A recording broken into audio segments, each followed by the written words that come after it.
Oh, you know what I love? Sports. Love sports. Sports. When it comes to Texas A&M. Where are you getting this information? Let me tell you.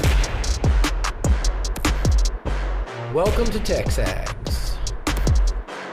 I need to talk a little sports with you, Ags. David Nuño here with TexAgs Radio. Billy Liucci here on TexAgs Radio. Olin Buchanan. We will develop men, we will graduate players, and we will win championships on the field. The best way for us to win is to do it together. Do you realize everybody knows who you are right now? I think we're coming into this year with a new confidence. Schools are like, we're freaking Texas A&M, man. Like, that's about as pretty a throw-catch combo as there is. I saw the safety roll, the slot fade. I knew where I needed to put the ball. You had no other option but one hand at that point. Yeah, man, 50-50 ball, I got to come down with it. You know, if I'm betting on anybody, it's the Aggies.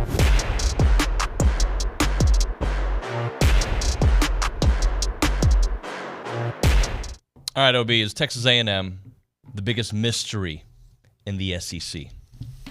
Meaning, it's hard to gauge what they're going to be because I think they're going to be really good, and I'm saying nationally, right? Yeah, and right. Me too, by the way.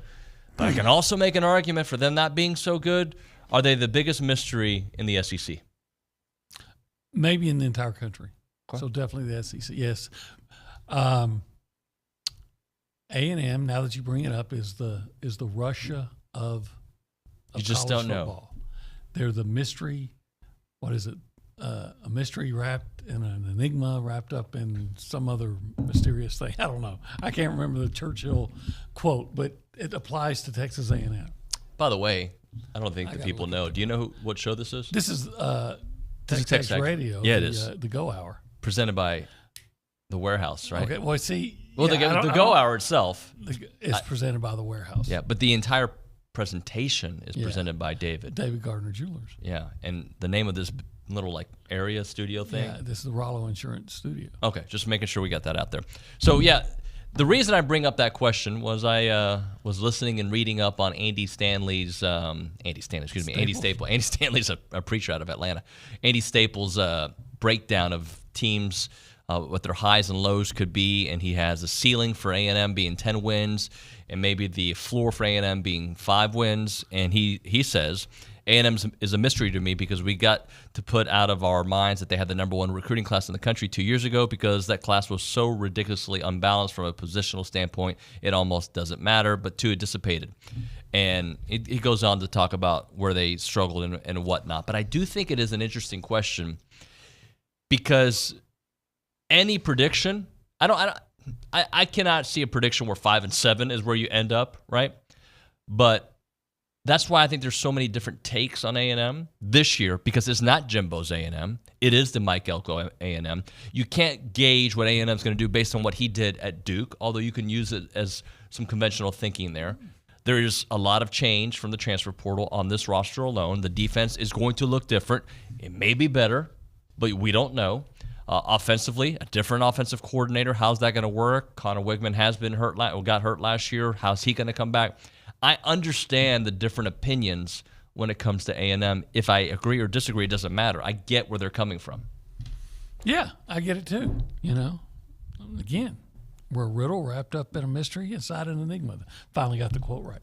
But you can look at A&M, and I can tell you all kinds of reasons to say not only going to be better than last year, they're going to be significantly better. And I could also look at it and say, you know what? They might not even be as good as they were last year because, well, how do you get better when you don't have Anaya Smith? And how do you get better when you don't have Edgerrin Cooper and sprinkle in some other guys, So you could be a better team, but maybe you don't have the better talent. Because I think A&M struggled as a team the last couple of years. Oh, right? Without a doubt. So you might be a better, and again, what is a good team? Teams that win? Okay, that's one barometer. But how do you win? How do you win? Is it a more exciting offense? I believe it's going to be not prehistoric. Yeah, I believe that it'll get at least into the 21st century. I don't think we will be able to predict every play. Here comes this play. OB would be like this. Here it comes. I know it's coming, and you would be right 97% of the time. Probably 75%. Okay, 82. Which means the defensive coordinator, who knows a lot better, more than me, and has studied it closer, is probably hitting at 90%. Right. Yes, they're from coaching to mentality.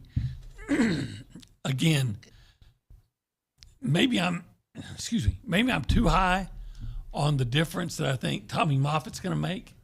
But I really believe in those guys, that those strength and conditioning coaches make a difference. I really believe that. I believed it for a couple years. I think I believed it before, but I allowed it to not be in the forefront, right? I didn't think about it until you had Stephen McGee and all the guys, Jamie McCoy. They're all talking about, like, hey, that matters. When players are telling me it matters, and it matters more than you think, to me that's a big difference. But sometimes you could be heading in the right direction, but the results aren't there in year one. It's true. It's true. So but, I don't mean it. I know how this is going to sound, and I don't mean it to sound like a self-praise as much as I am. Just the whole question is, you were there in Tennessee, and I asked Jimbo Fisher, is the quarterback sneak an obsolete play? It's like you had a coach who knew his team couldn't pick up a yard, right, and didn't even think about running. Oh, well, let's just do the quarterback sneak, right? I mean, that's how dysfunctional they were. And what did they do after the next week? They started running the quarterback sneak, and it started working. We talked about it on the show, and I think that's where they get their coaching from. I mean, what are you doing? And so stuff is basic as what does it take to get a yard?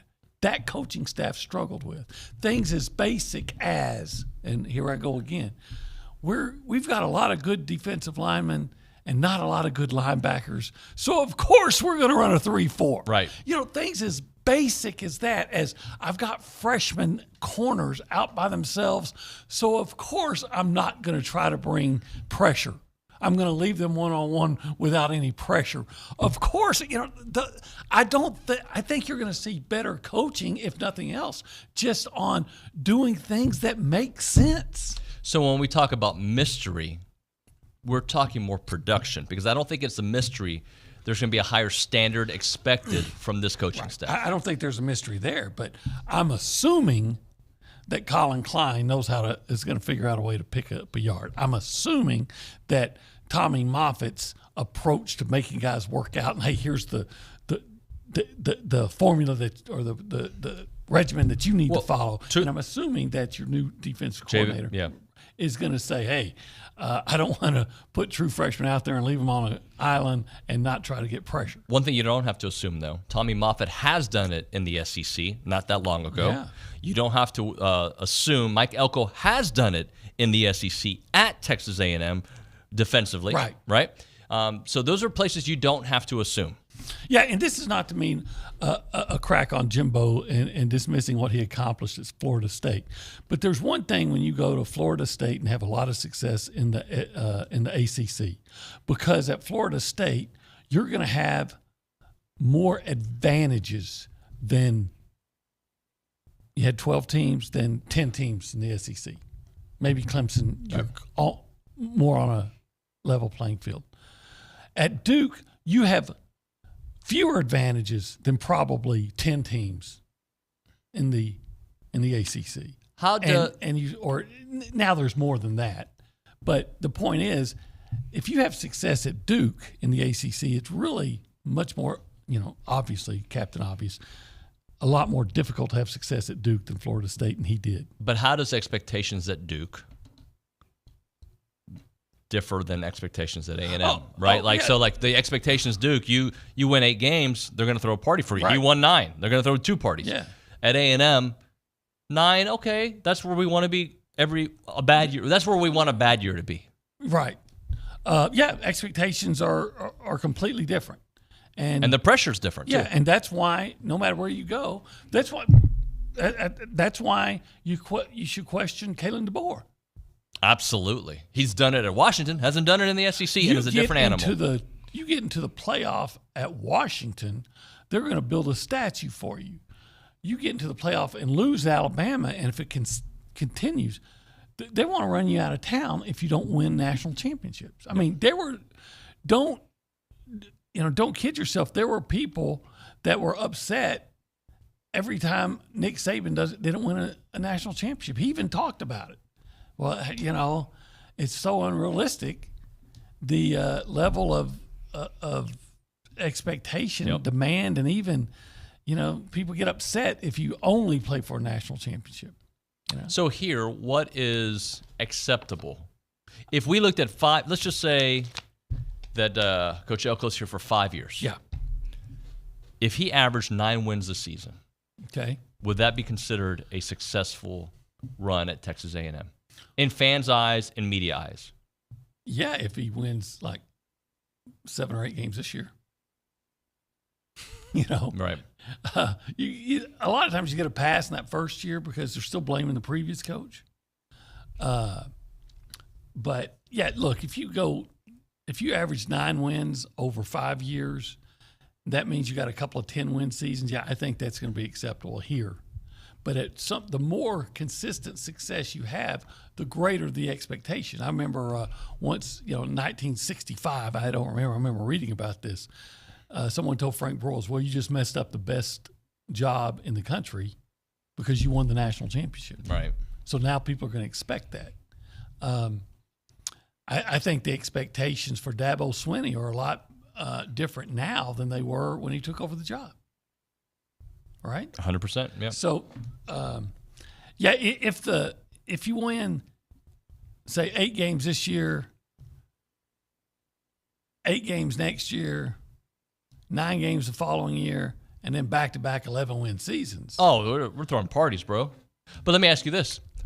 So how do you average those 9 games? Would you be disappointed in 8 wins this year, knowing what you know today? Disappointed, I don't know if it was is the right word, because I kind of think that, if I had to put my money on it, I'd probably say, 8 wins, probably today. Ask me after they play Notre Dame, and I may have a completely different answer. So I don't know if it'd be kind of like I said, it's like going to dinner at the Golden Corral. I mean, you'll eat. It's all right. I'm not hungry, but man, that sure could have been a lot better. But you Golden Corral's not win sponsored. 10. It's like going to the Republic. 10. No, the Republic, which I'm going tomorrow night, by the way. Right. The Republic is 11 or 12. Okay. Playoffs. So what's 10 wins? 10 wins. Well, now see, if I say anybody else, it almost sounds like you're. Yeah, you're right. Yeah. So we got to pick a College Station place. Yeah. In Bryan. And Navasota. I had an accent when I said it there. Navasota. I got that Mexican place in Navasota that I like a lot. It's one of your favorite places to go to. It is. That's like a 9.5 to 10 win season. Yeah, that could be a 9.5, 10 win season. I like that Mexican food a lot. Yeah. Harvey Washbangers. Good burgers. Yeah. So anyway, the point.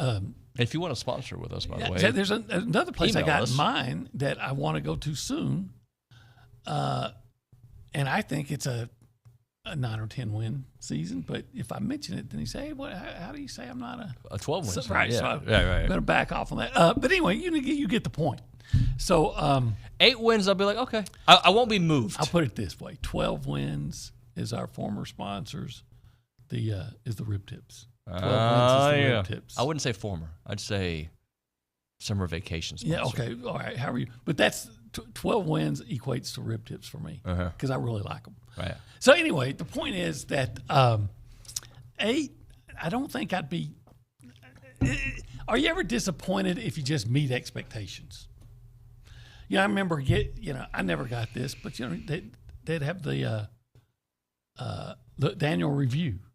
Right. And, you'd get, fails to meet expectations, exceeds expectations, Okay, let's go. Yeah. 8 wins is meets expectations. Meets expectations. But we want to raise those expectations in year 2, then right? It exceeds expectations. And then you have the next one, like, I don't know what's after that, blows us away. That's never been on there. At least I've never got it. I know. Now, I did never tell you about the time I actually got the TexAgs. The TexAgs annual review. Was it like lunch with Billy? Yeah. For like 2.5 minutes? Yeah, it turned out he didn't really want to do a review. He just needed somebody to go to lunch with. Want to have lunch. All right, guys, if you want to be part of the conversation, I guess we went a couple different directions there. Is A&M the biggest mystery in the SEC in college football? We could talk about it because you can make an argument for 11 wins, right? You can make an argument. I don't think I can make an argument for 5. Can you make an argument for 6? I guess you could. We'll talk about it. 979-693-1150. That is our phone number. This is Coffee Talk presented by TexAgs Coffee. Beat the hell out of mornings by going to texags.com/coffee. I'm already getting text messages saying, what's the Mexican place in Minnesota? Well, we got my buddy Philip Vargas and I have one here in town that I'll take you to sometime. Okay. All right, let's do this. Let's go around the room and say hi to the people out there. We go behind the glass, and I believe Cade Bickham is working there. Cade, good morning, buddy. Hey, good morning, y'all. How are you? I'm good. I'm doing great. I think that I would be fine with 8 wins in year one. If the last couple of years have been so underwhelming that I think 8 wins would really be progress. It would be progress, and so I'd be fine with it. But I'd really like to see the way I think this team can play. I'd really like to see 9 or 10. Well, hold on. Let me just to be that guy. Jimbo had progress from 5-7 to 7-5. Mm-hmm. Yeah, and he did lose to, App State. Yeah. So there was progress there. Look, for me, the happy, not elated. Am I phrasing? Yeah. I'm happy with 9 wins. At 8 wins, I'm like, okay, cool. I still say that the standard, and it's different for a first-year coach. I get it. But the standard A&M should demand and expect 10-win seasons. And anything less should be a disappointment, except again, when you're starting over. Because I asked it of Jimbo. I've asked it of everybody, everybody. RC would tell you the same. And Mike Elko would say, what does a college coach need to have an elite program that A&M does not provide? 210 on the TexAgs chat says, if we expand the SEC schedule to have the 9 games there, he says 9-3 is going to be the new 10-2.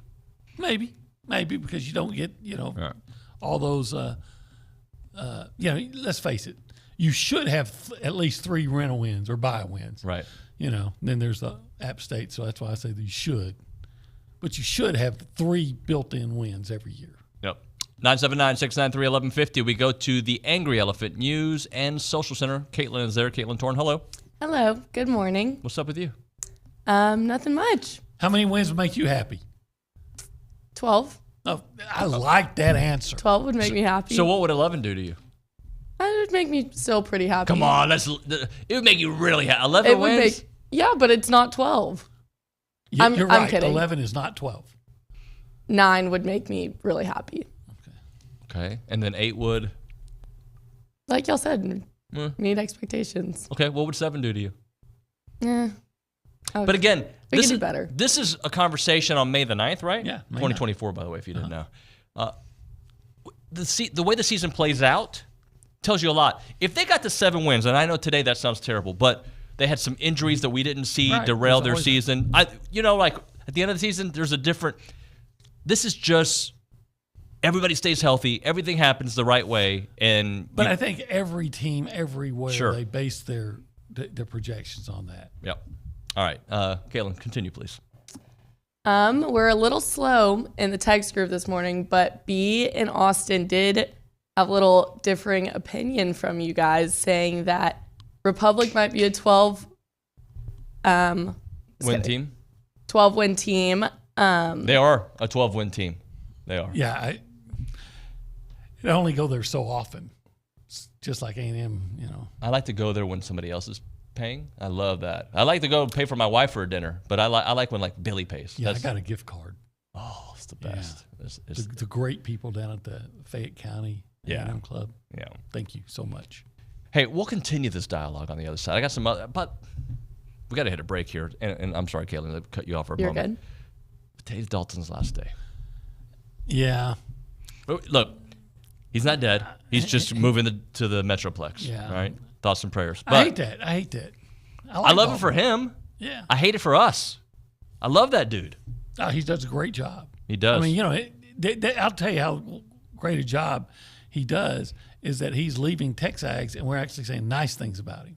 Because at TexAgs, we we show our affection by dumping on each other. Well, at 10:30, when he joins us in studio with Liucci, I have a feeling there might be some jokes. Yeah. Every time. I'm going to praise. I'm a praiser. Every time. An appraiser? Appraisal? Yeah. Every time I miss him, I'm just going to turn on Bad Santa and look at the little kid from Bad Santa and say, oh, Dalton. We got to get that picture Dalton up at as some a point. kid. Dalton as a kid. We got to get that picture so people know what we're talking about. All right, let's hit a break. When we come back, OB, former A&M center is looking at a certain school out west. We'll talk about that. We've got a new wide receiver in the wide receiver group that happened yesterday during the show. We'll talk about that. Basketball has a new home and home series. Stephen McGee going to be joining us here momentarily. All right, career opportunities now at the Association of Former Students. You need a job, that's where you look. Hopefully you're qualified, right? They're not going to just hire anybody. But if you're qualified and you went to Texas A&M, hello, that's the place to get back to Aggie land if you're looking for a way to get back here. They're looking to hire professionals in many different departments, such as fundraising, former student programs, marketing, you name it. They are the premier alumni association and the oldest organization serving A&M in support of that Aggie network. They play a part in every Aggie story from Howdy to here. Don't miss opportunities to help out the association with Howdy socials and Aggie Rain Day class reunions, Aggie muster, and everything in between. Join a team that exemplifies those Aggie core values: excellence, integrity, leadership, loyalty, respect, and selfless service, all in support of that worldwide Aggie network. So if you're interested in joining a team or sharing with someone that you think could be a great fit, please visit tx.ag/association jobs to apply and get more information on each position. It is the Association of Former Students.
TexAgs Radio, presented by David Gardner's Jewelers Rollo Insurance Studio.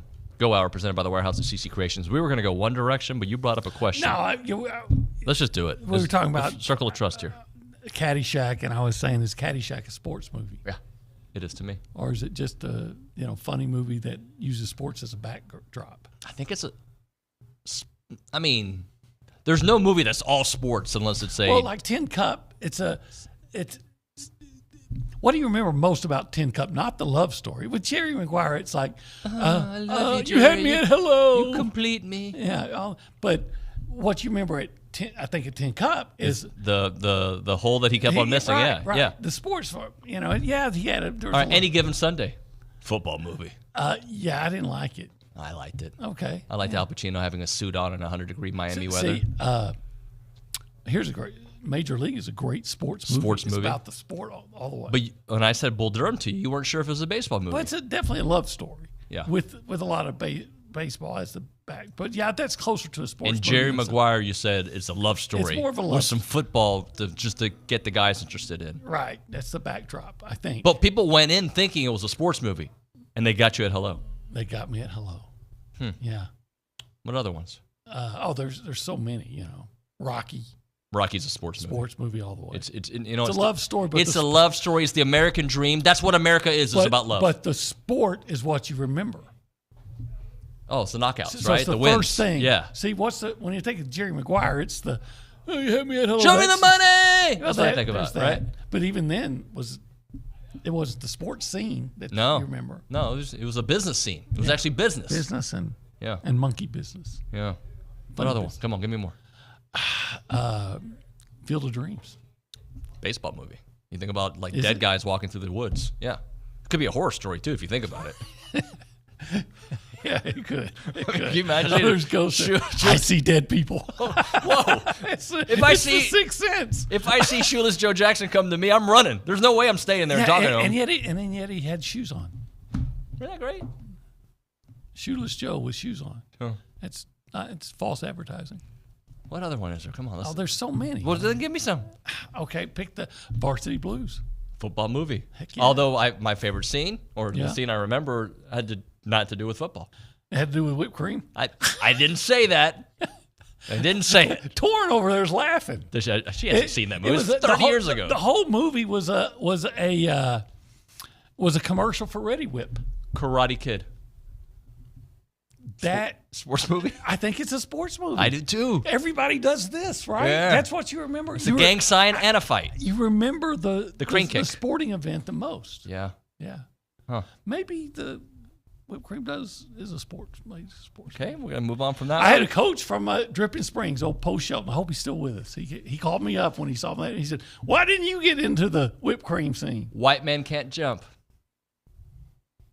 Fact, but Alex Caruso disproves the whole premise of that. True, movie. but that movie, sports movie, I think so. Yeah, it's a sports movie. It's a sports movie. Goldie Hawn coaching movie. I can't remember the name of it. Oh, that's the Wildcats. Wildcats sports movie. Yeah, poor one. Very. At the time, it was good. She's coaching an inner city team, and they're almost all white kids. Blue Chips. Yeah, sports movie, but it wasn't very good, I didn't think. Oh, Blue Chips was good back in the day. Okay. What was that one? Above the Rim. Was another Didn't see it. Oh, that was good. I saw the one where Kevin Bacon goes to Africa and brings back basically Akeem Olajuwon. Oh, that's right. That movie I can't remember. sucked. I can't remember what it was called. That was I'll tell you what's the movie? It's Adam Sandler.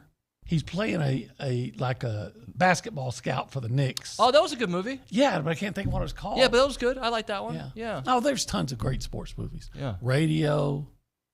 Remember the Titans? Football movie. Oh, football movie. 100%. But it's also.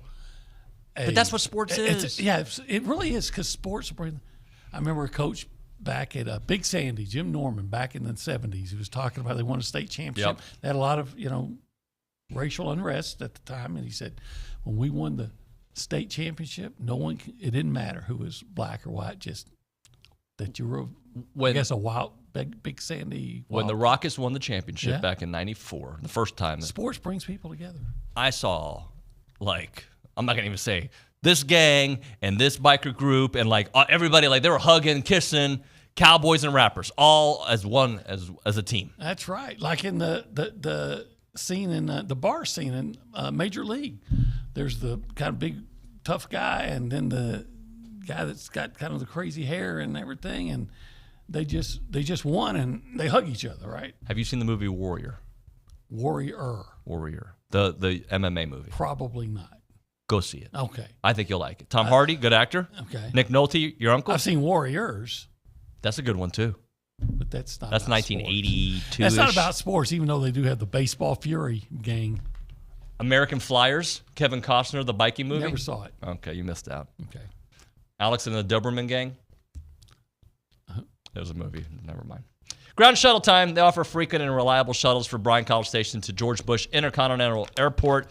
Commute in comfort with luxury shuttles with reclining seats and power outlets. Basically, you can get to Houston, right, and spend a fraction of what you would pay by parking out there. You can relax. They'll drop you off right at the gate. It is fantastic out there. You can read emails. You can read a book. You can just take a nap, get you ready for it. They run 9 shuttles on the weekdays every hour and a half and 5 shuttle times on the weekends every 2.5 hours. Great for business travelers, great for students trying to get back home if they're in a different city or state and you want to fly out of there. You can book any vehicle in their fleet to accommodate your group size. They can charter for in-town and out-of-town travel anywhere in Texas, door to door. They've got hassle-free way to get your groups to sporting events and beyond out there. It's a local company, and they don't book anything unless he can guarantee, and that's talking about Camilo out there. Takes great care of his fleet, stringent maintenance, and cleaning out there. It's easy to book your shuttle online. Go to groundshuttle.com. That is groundshuttle.com. Or call them up at 855-303-4415. Ground Shuttle. Let them do the driving.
Hey, we're back on TexAgs Radio, presented by David Gardner's Jewelers Rollo Insurance Studio. I need to apologize to Stephen McGee, who was trying to talk to me, and apparently I was responding to Ryan Broninger's text because we're talking sports movies, okay?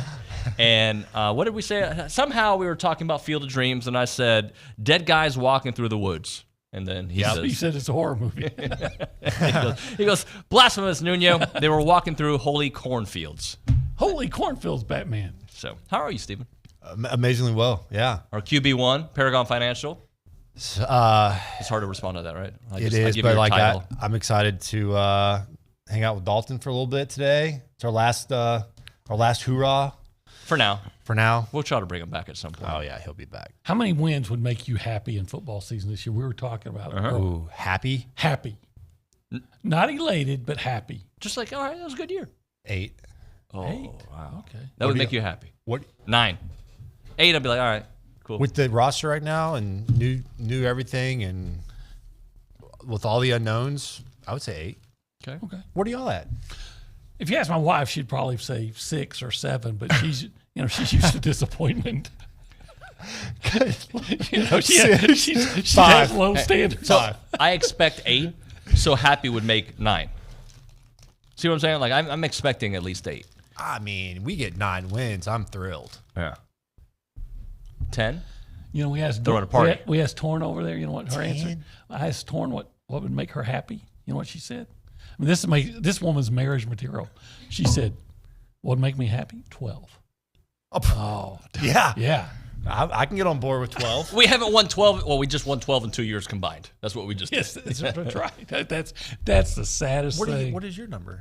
Make me happy? 9. 9 makes me happy. 8, I'm like, all right, we're cool. What did you say? I kind of agree with him because if I had to predict a win total, I'd probably say 8. So it's like I know you've never had to do this because you've always been a stellar in your field, but for most of us peons, we have to do annual reviews, and they say fails to meet expectations, exceeds expectations, exemplary, right? It would check the meets expectation box. Yeah. I went on an annual review one time with my coach here, Coach Kenny. You know what he told me? What? After my first spring practice. Exemplary? He told me, McGee, you need to take a girl on a date because your teammates are worried about you. Did he really say that? That's all he said. He didn't talk a single thing about football. What?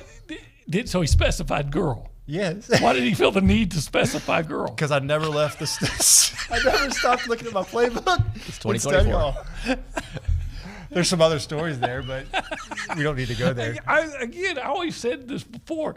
The Stephen McGee I know now is a complete 180 from the Stephen McGee I covered at A&M because he never smiled. And now he laughs all the time. He's in a good mood. He was always, I don't want to say angry, but you always look like you're taking a final. Yeah. That you did not study for. That was me. That was me too. Hey, so the reason we got to that topic is I asked the question, is A&M the biggest mystery in the SEC? Mm-hmm. And I'm not expecting you to know every roster out there, but they are a mystery, aren't they? Because there's a lot of reasons to believe in them, but there's a lot of reasons to be like, I don't know just yet. Yeah, I don't want to go all in. I love Mike Elko. You guys know that. I'm big believer in what he's done, the transformation of the type of people that he wants to be on the football team, both coaching staff and guys that are out there and the team is depending upon. I'm all in. My biggest question mark is overall ability of that roster. And I think the portal haul was huge, getting guys like Nick Squirton that can make a huge difference. But is it the amount of ability that we had maybe 2 years ago? I don't know if I would agree with that. But I think that compared to previous teams, they're going to get way more out of that ability. And that's what has me bullish. So, yeah, good quarterback, but he's got a lot to prove. Wide receivers are a question mark still. Can Noah Thomas stay healthy? He was obviously a bright spot, but is there a true game changer? I don't know. Running backs look really talented. Offensive line is a big question mark. Defense, I think, have you come out of the spring feeling best about the improvements made? I mean, So here's, when you talk about the concerns of the team, how do you replace Anaya Smith? How do you replace Eshron Cooper? Right? Those are like on each side of the ball. Those are like the heartbeats of what they do. Torian York could very easily slide into that. I mean, he's already a leader. Obviously, he's a captain, right? But there's questions for sure. You got questions at the offensive line. You got questions at the wide receiver group and DBs. Even though I think they're going to be better, it's still a question. Yeah, the DBs for me, right? Corner. How many games do you feel like we just like Ole Miss last year? That receiver they have just had an unbelievable game. Not every time we weren't out of position, but good gosh, just having guys that can compete and force quarterbacks to go a different direction in single high coverage. It's a big deal. Let me ask you a big picture question. Are you worried about programs in the future not developing their players because you can just find somebody else? Yeah, I mean, that's the era we live in. They're going to go get the now, right, as opposed to the future. And then players also, by the same token, don't want to be developed. They want to go to where they can start immediately and develop on the fly. That's going to be that'll be the issue, I feel like, is a program that has success recruiting talent and then playing them. Like, look at the DNA of a Georgia and Alabama. I would Saban, Alabama, that is. They did a great job of developing. They go sign really good guys. Mm-hmm. Those guys were patient because they knew that they were going to get out in the field, and when they played, they were probably going to go pro and be a high draft pick. That worked for them. But for people like Ole Miss, they're going to be heavy in the portal. So I think it could be a different sauce for every school, but I don't know. I think we kind of like baseball. You have some guys that you attain through free agency, and some guys you develop through your farm system. Wow. And you're going to continue. I don't know that you're going to be seeing teams sign 25, 30 high school guys anymore. Yeah. Yeah. But maybe. But it feels like A&M's on that path right now, the way they're going recruiting-wise. Maybe I'm going to sign 15 to 20 and make sure I have somewhere between 5 and 10 scholarships left to try to cherry pick and pick and choose. But the one thing you can't predict is how many people are going to leave. You can feel pretty good, but you don't know. They tell you the right thing in front of you, but then they go in the portal. The good news, I think, for A&M is that in that regard, if there's a player that we really want to keep, I feel like we have the resources to keep those players now and compete. Because it's generally going to come down to dollars, I feel like, with the current age of guys. Which is why you'll see another reason you'll see more and more people transfer or enter the portal. Mm-hmm. And sometimes it'll be not because they want to. Yep. Yeah. Hey, you're not going to play here. If I were you, I'd go in the portal. And you're not going to get paid. Right. Right. So, and if you were getting paid, now you can go somewhere else because you're not in our plans, and we can take that money. But and reallocate. Isn't NIL name, image, and likeness not playing status? Yes. Yeah. And that's why I always say, even when they start paying it, it's so funny to me when they say, "Hey, we're going to make players employees, and everybody's going to get paid, so everybody's going to get happy." And all you do then is go back to where you were when making more money. When SMU, it's just everybody's getting the same amount, but everybody wants. You're in finance. Have you ever met somebody that says, "I got enough money. I don't want any more money"? Yep. So then it's going to be, hey, name, image, and likeness. You can come here and make this, and it's a socialism versus capitalism argument. And I'm all for capitalism. I am too. America, especially when my team has more money than yours. Uh-huh. Well, poor LSU though, they don't have money. Brian Kelly's really disappointed. Hey, you know what I would do for my NIL contract? I would go play at A&M right now just to get one of those shirts. It's a good shirt. Isn't it? That's a great shirt. Yeah, Coach Corton hooked me up.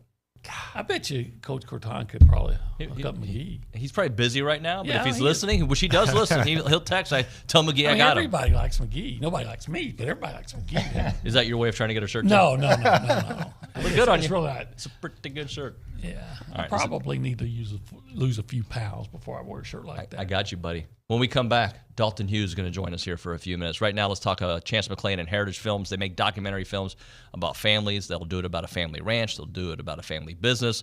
They'll do it about a group of buddies who get together and just go hang out, hunting, biking, golfing, and they do it every Sunday, play cards. He can be an eye in the sky of these awesome events and these family events out there and capture that story. And if you want to honor somebody in your family, your grandfather, your dad, you can do a 2-hour documentary done on them, and then you can share that story from generation to the next generation. option. The Year Flicks option is more reserved for the younger kids out there. So let's talk about 12-year-old sixth grader, right?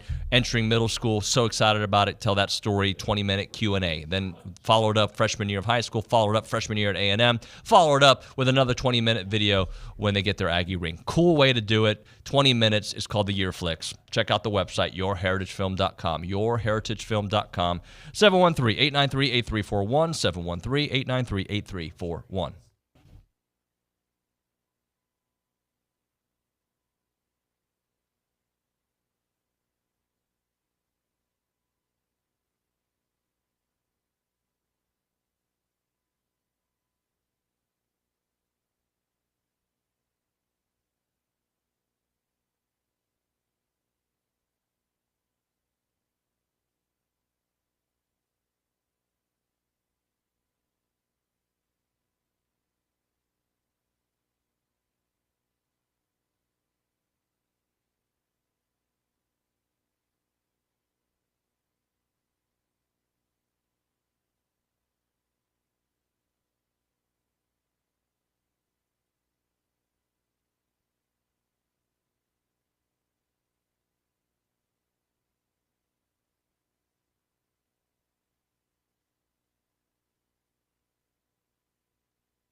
Little Chris Stapleton. Little Chris Stapleton. He's big. Is he a country singer? Is he everything, right? Yeah, I think his base is country. Yeah. Blues. But yeah, he can do it all. Rap. Yeah, I remember the first time that I was just, it hit me just how big that his song, Tennessee Whiskey. We go in, it's a country song, right? Yep. So we go into a place in Jackson, Mississippi, and there's a all complete African-American band playing in this place. And they start playing Tennessee Whiskey. And you're saying, when the guy who recorded as a country song has a song that everybody, it doesn't matter what your genre that you wants to sing it, then it's like La Vida Loca and Ricky Martin, just like that. It's what Father Delbert puts his son to bed with. Puts a little... Whatever we tried last night didn't work. So, hey, it is That's what Coach Koenig was wanting for McGee. He wanted him to be living La Vida Loca. Well, I think he was. TexAgs Radio, presented by who? Go out with that girl. Thanks. Who are we presented by? CC Creations. And David Gardner And Jewelers. David Gardner in the Rollo Insurance. And he's our QB1. QB1. Stephen McGee. Paragon Financial. And Dalton Hughes last day. Hi. Dalton Hughes. Hi, everyone. I got a question. What is Dalton's? You know, Lurk is king nicknames, and one of my all-time favorites was when he wrote down Half Day Hughes on the board. You jumped to what I had here. No way. We're gonna play a game called Buy Sell Lease TexAgs nicknames. Oh, God. All right. So the first one, Slow B or 9021 Olin. Because you always wear the black mock turtleneck looking Jason Priestley shirt. 9021 Olin's so good. 9021 Olin got the That's a Lucci. That's a Lucci. It is. All right. So good. Or Slow B. The Zipper, Big Shooter, Richard Zane. Yeah. Which is great, but that one was by Schloss. Big Shooter is pretty good. That's Big Shooter. That's the winner. And then Half Day Hughes, which I laugh every time I hear I'd it. sell. Let's let McGee go first. I'll be honest with you. You know you're my dog, but I cried when I read Half Day Hughes on the board. It was an all-time great, man. So you're buying that one. All day. Selling the Zipper, Big Shooter, leasing 902 Olin. God, 9021 Olin's so He called, funny. Yeah, but he came up with neck rolling because I would always At the gym? I'd always put a towel around my neck. and do the What's that thing called? You see Olin and Gold's just eclipse? rocking the elliptical. The just elliptical. I was always Eclipse. going a little faster than that, Dalton. That's fair. He does get it. He's listening to Mad Bunny. Isn't that your jam? Bad Bunny. He's Bunny. Mad Bunny. pumping some Mad Bunny, Sad getting Bunny. after it. I gotta say, in the realm of nicknames, the best one might have been this week. Bronny came up with it. The trio of Olin, Richard, and David Sandhop. Bronny deemed them Led Zeppelin. Well, one of my favorites was actually Dalton was really good about this. Weren't you the one who coined the needle and Neanderthal for Broniger? I might have. That was pretty good. You know, one thing, and we're going to be very nice about Dalton, and I'm sure later on in the show we won't be, but I one was about thing. to say, I heard it's a roast at 10:30. I'm not roasting, all right? I'm sure Billy will have a roaster too. But one thing you can say about him, if Billy's the face of TexAgs, like Dalton's the heartbeat, right? Everybody comes in contact with Dalton. Cole Kublick, Stephen McGee, like all these guys are your friends. You text them, like, and you, at least when I got to TexAgs, were the person that kind of connected me with everybody. That's you. Yeah, it's been a lot of fun. Met a lot of people. I've told this to McGee, and he doesn't like to hear it. But if you told 8-year-old me that I would be playing golf and hanging out with Steve McGee, I would be shocked. But yeah, we've done film room every year since I got here in 2017. It was me and Ronnie that year, and then every year since, it's been me and you on Mondays with Gabe trying to draw up plays, and sometimes the drawings were more interesting than what made the cut. It's like hanging out with OB. It's always the drawings that didn't go on the show or the clips, the sound bites that don't go on air. Yes. That are the great ones. We'll never be able to share those, right? No. I know you probably got them saved. I do. You've always got a lot of dirt on them. You know they send it to each other. The McGee, yeah. That's like the draft picture. Dalton I knows- embargoed the draft picture. Dalton knows what I'm going to say on film room before I even say it now. He's like, all right, here's your clip. You're going to talk about this quarterback's feet. He's late, bub. You know, He's late. I tell Get late, get low. He should go coach. Get late, get low. Get late. You got to get low with the ball. You got to check it down, bub. Oh, man. But everybody likes Dalton. Everybody does. Dalton is the GOAT. And that's an amazing thing At here TexAgs to say? Yeah. for everybody to like you, because it seems like everybody hates each other at Dalton. I mean at TexAgs, but everybody likes Dalton. And I'm sorry, I misspoke. No, you're good. But everybody Hates likes Richard Zane is especially. He does hate a lot of people. He's angry little man. But he's really close to Dalton. But he hates him. He even offered to do the brisk for Dalton's son. The brisk? I'm not sure I know this one. Isn't that the way it's pronounced? Brisk? I may have said it wrong. Is that the cutting ceremony? Yeah. Jewish guy. No. Said, hey, I'll come in here. I'll take care of it. That's not how that went. Oh, it's not. I was misinformed. We kept Richard away from the hospital when he was born. Maybe just wanted to. Maybe. Well, So- we got about a minute left before we go. I think it's cool to have you guys here together because I know that you always go see him back there when he's up there. And then for a while he wasn't around. You'd come in, where's Dalton? And that's where the half day Hughes came The in. ascent, yeah. He went up to the big dog desk upstairs next to OB. I've never heard that one. My favorite part was rounding that corner and getting grumpy Dalton. It made my day every time. After a couple of years, sometimes at 8:30 you're not fully awake yet. That's the best thing I can put it. After a couple of years of being up here in the 7 o'clock hour every day, sometimes at 8:30 you weren't ready. But by the time McGee was on air, we were ready to go. Almost every day for 5 years, or at least when I would run into Dalton, he would greet me by making some remark about my age, followed by some vulgarity. Hey, you old. Blah, blah, blah. Yeah. And I'd say, Good morning. good morning to you too, Dalton. Good God, it's hot in the studio. You're right, Steven. Goodbye to you, OB. It's more humid in here than it is outside. Yeah, I'm sweating which is my an amazing feat. God, Because we have the smug going on. You could drink outside the right water now. outside right It now. is brutal. Hey, you're going to come in on a show this year with us, right? You're not going to be a ghost. Yeah, we'll figure something out. Yeah. All right, we got to hit a break. Thank you, Steven. Enjoy Bye, it. Love you, McGee. bro. We'll have you on the Appreciate show it. in a little bit. Jim Schlossnagle next in studio, TexAgs Radio.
Let's talk a little baseball here on TexAgs Radio, presented by David Gardner's Jewelers here in the Rollo Insurance Studio. Solo, Richard Zane's on assignment doing something. Jim Schlossnagle with us. The baseball acumen just dropped by a little bit, so I apologize. How you doing, sir? Are you talking about me walking in the room? No, I'm talking about me. I'm just saying, like, usually there's like a baseball mind with me. It depends on who you ask.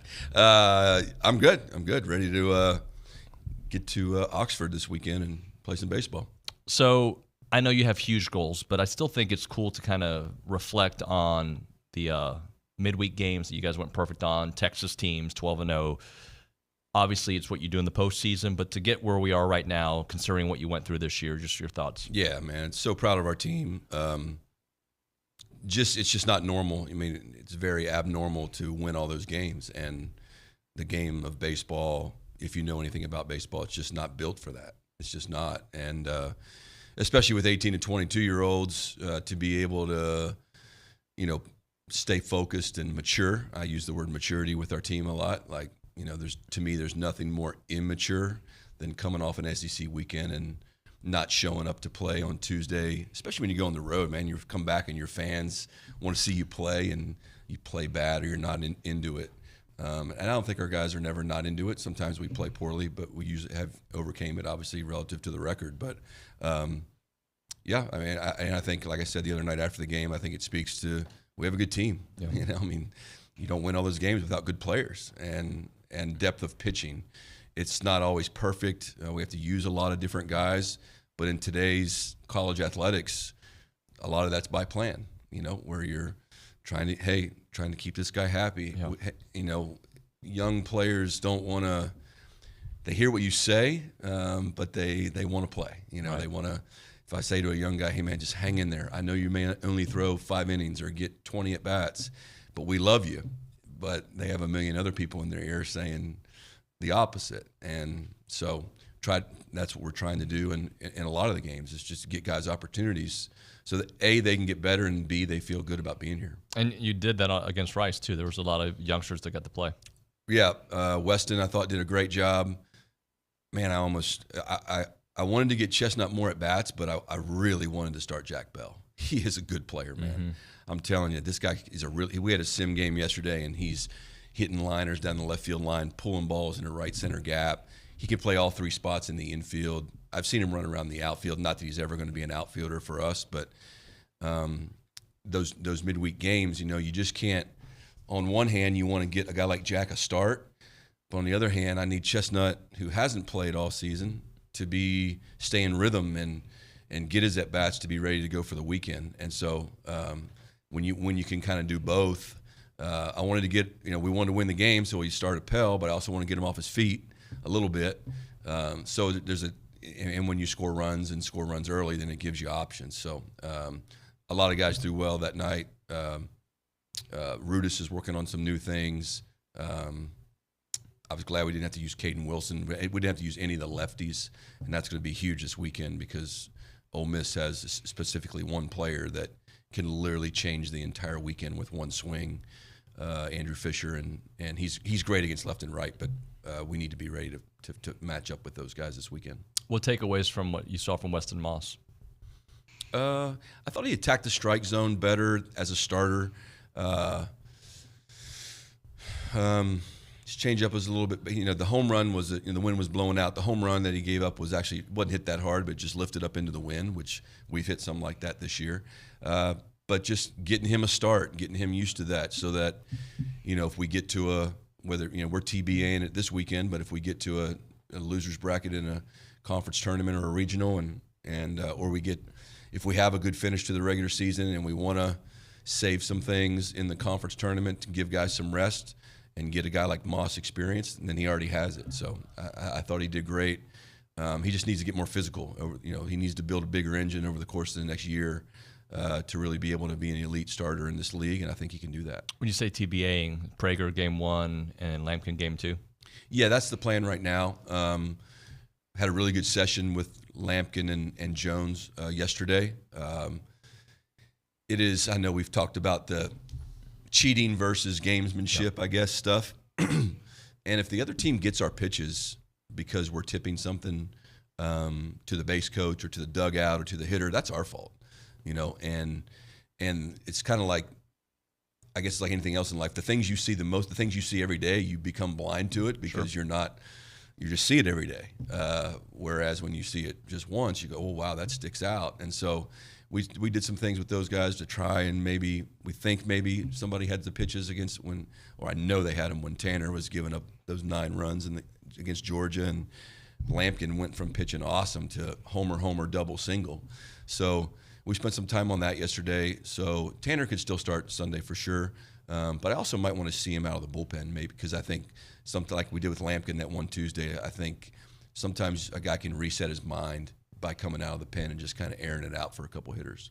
Is that a thing that teams sometimes do, get an outsider to look at what your pitchers are doing to see if they are tipping pitches? It's a great idea. What we tried to do yesterday is we kind of put some video on them, put our own coaches on them, really gave. This is one thing I love about our coaching staff is number one thing I can't stand on a team or on a coaching staff is ego. And I want a player to have ego between the lines. I want Jace to think he's the best hitter in the world when he's in the batter's box. But in terms of when we're trying to work cohesively as a staff and as a team, if Mike Early sees something in a pitcher that can make him better, he needs to say that. Right. And Max can't be offended by that, and Max isn't offended by that.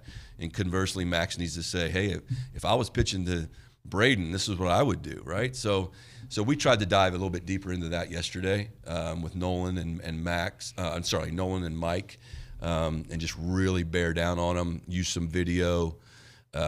So we'll see if the general fan may notice a few things, may not, but it's just a constant game. Right. It's a constant game throughout the course of the season. And in today's world, with advanced video and cameras everywhere, there's a fine line between what's gamesmanship and what is cheating.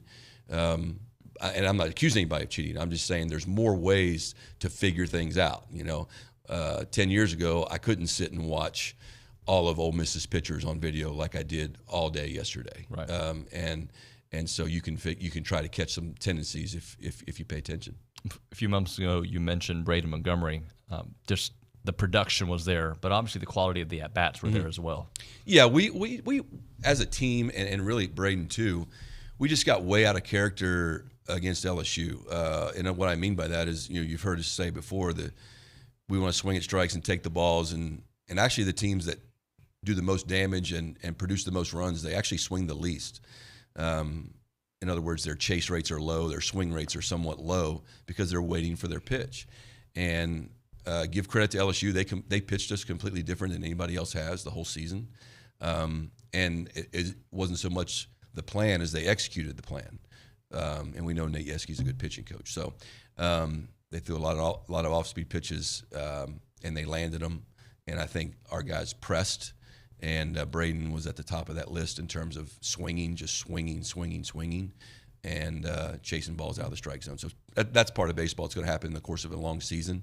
We were still able to be within a swing of tying or winning those games. But Braden looked a lot better on Tuesday. Of course, the pitching was a little different. But let's see how it goes. I have full confidence. If we're sitting here and our biggest worry is whether Braden Montgomery is going to hit, man, I think Aggies will be just fine. Just fine. How about Jace? 26 homers on the year. He's 9 off the all-time lead here at Texas A&M. Consistent all year long. Just your thoughts on what he's been able to do. Yeah, I'm really proud of Jace. He's handled left-handed pitching better, which was a big deal for him when he first started, and he's just grown up as a player. He's always been the greatest guy ever, great teammate. He's fully invested in team success. If you could hear him in the dugout, he's one of the louder voices in the dugout, encouraging guys to. We talk about being a good spotter, right? Mm-hmm. Like you like to lift. you can get more out of your lift if you have someone spotting you and encouraging you, and the music pumping and all that stuff. And so that's what our dugout needs to be. And Jace is a leader in that way, and he's a great defender in the outfield. So he's got a heck of a future ahead of him if he can stay healthy. How's Ted Burton doing? Better. Not ready to say. I think he'll play this weekend. What day, I don't know. Could be Friday. We just haven't pushed him yet, and I think that's going to come today and tonight at practice and probably tomorrow. So it'd probably be like a game time deal. But I'm telling you, I'm not risking the postseason, because hamstrings, man. If you get it good, then he could be out for a long time. Hamstrings are always one of those things that, like, you always want to err on the side of caution, right? Yeah, normally I'm like, the day you tell me you're ready, 100%. A week later? I'm going to wait one more day at least. Okay. Yeah, one more day. We don't have time to wait a week, really. but yeah, I really want him. If he says, well, it feels great, but it's just kind of tight, no shot. Yeah, not doing that. The thing you need from the player, a competitive player like Teddy is going to say, yeah, I'm good to go. Are you really good to go? Like 1 to 10. I'm a 7. Well, yeah, then we're not doing it. Don't tell me 9 if it's 6. Right? Give me the truth so I can protect you. And Caden Kent played awesome. Bender up is still there for us. Other guys, so we can't mortgage the future for one game or one weekend. Well, let's talk a little bit more about Caden Kent. He continues to deliver when these opportunities are presented. He does, and he's I don't know what else. He's a popular guy. Even if his last name was Caden Smith instead of Kent, he'd still be a popular guy because he's so versatile. A guy that the two best, I guess it wouldn't be abilities, but availability and versatility, right, on a baseball field. A guy that has played all 4 infield spots and played left field some for us last year. So he's handling left-handed pitching better. He's taking his walks. It's hard for him to do. He's ultra competitive. Sometimes he gets in the box and it looks like he's hitting with 2 strikes with no strikes. In other words, he's fighting off pitches that aren't good pitches. So I think he's coming around to that, to where he's so competitive that that hurts him early in the count. But if he'll just let the game come to him, he can do some great things, and he's fun to coach. He and I have our relationship has evolved, and so he has such tremendous value. Even when he's not playing, it stinks for him. But even when he's not playing, for the coach to know, oh, if this guy goes down, we just do this, or we can shuttle this around, we can move. Right now we have Jet Johnson's really the 4th outfielder, and that's not his natural position. So having Kent, you could always run Chestnut to the outfield, and having Kent or Jack to run in the infield.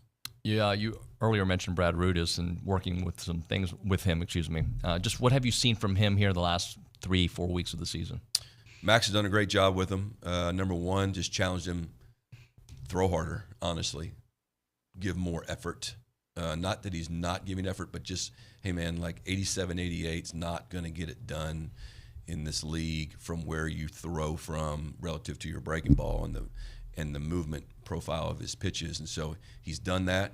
And then if anybody knows, the other night, Max is just tinkering with him, maybe throwing a little lower, like Peary. And because I guess in the bullpen when they were working on that, the way the pitches graded out and the movement profiles of the pitches were really good. So we tried to take that into the game a little bit. You got to be careful tinkering with stuff in games. When he came in, it was 5-1 with the wind blowing out, and I'm not a big fan of hey, we're just going to try and make something up as we go when it's a 4-run ball game and the wind blowing out. But Rudis has good feel for the ball, so he can do it for a couple pitches, and then Max can look out there and say, let's ditch that for now. We'll work on it tomorrow. Get back to your normal slot. So he has great value to a team. He can pitch almost every day. What problems does Ole Miss present? They have really good pitching. I watched. They played 14, 15 innings last night. It kept me up, and so I'm watching guys throwing 95, 97 with just power, old school LSU breaking balls. Coach Bianco played at LSU and coached LSU for such a long time. So their pitching's better than their numbers indicate. And then they have a great player who I'm not sure is coming back to. A kid named Ethan Leger, right-handed hitter, who broke his thumb against Mississippi State. He may or may not play this weekend. That's an impact to their lineup.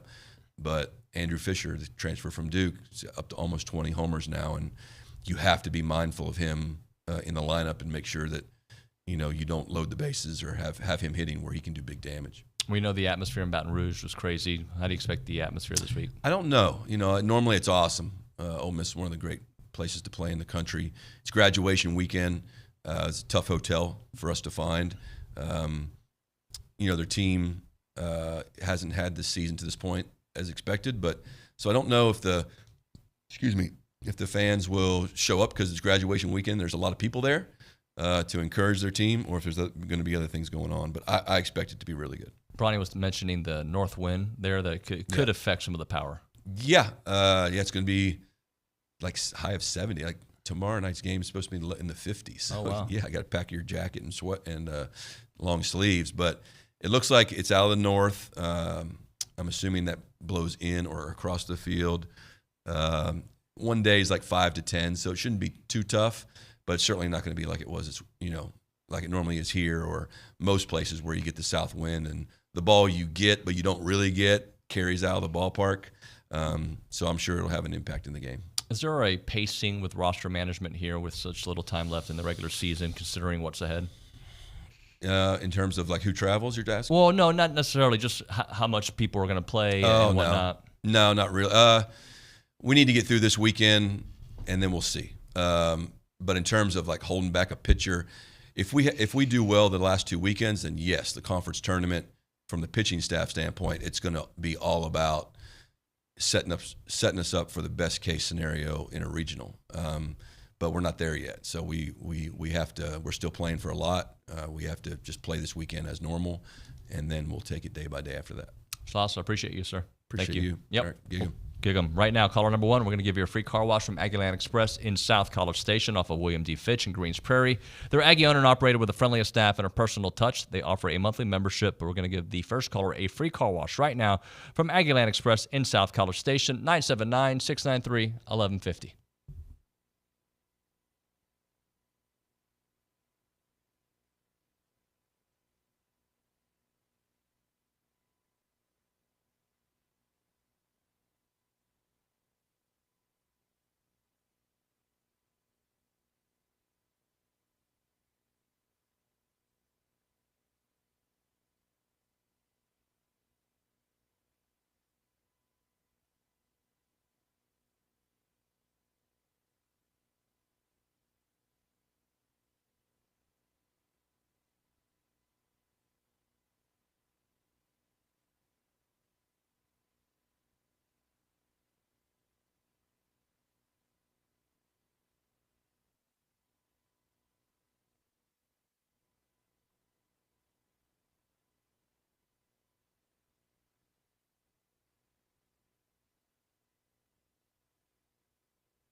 We're back here on TexAgs Radio, presented by David Gardner's Jewelers, Rollo Insurance Studio. Our thanks to Jim Schlossnagle coming into studio here to get you ready for this big series against Ole Miss. Look, I know we got a huge soccer audience, so we're not going to spend a lot of time on soccer today. I'm sorry, guys. I know you guys are craving European soccer updates, but let's just say my team yesterday made me scream joy in the 88th and 92nd minute. Just want to throw that out there. Let's go to the Angry Elephant News and Social Center. Let's see, Caitlin, what do we got today? We got a women's golf update. We got some track and field about to start. We're busy. We're busy. Let's start with Aggie softball because they are opening up their first game of the SEC tournament tonight at 6 p.m. against South Carolina. The Aggies are ranked 10th nationally and are the 3rd seed in the tournament. South Carolina is the 11th seed. The Aggies finished 3rd in the SEC, going 15-9, including a sweep at South Carolina in March of this year. So looking forward to that tonight. That's the most wins in a season Aggie softball has had since joining the SEC. They also rank top 5 in the SEC in a ton of categories, including 2nd in most stolen bases, runs, batting average, and on-base percentage, 3rd in total RBIs, 4th in slugging percentage, and 5th in home run. Another thing that I read last night that I thought was interesting about this team is they have absolutely terrorized opponents in the 2 outs, ranking 1st in the SEC with a .325 batting average and 3rd in the SEC with 123 RBIs, all with 2 outs. 44% of their overall runs have come from 2 outs, and 55% of their runs produced in SEC action have come when facing 2 outs. So this team is looking great under Trisha Ford.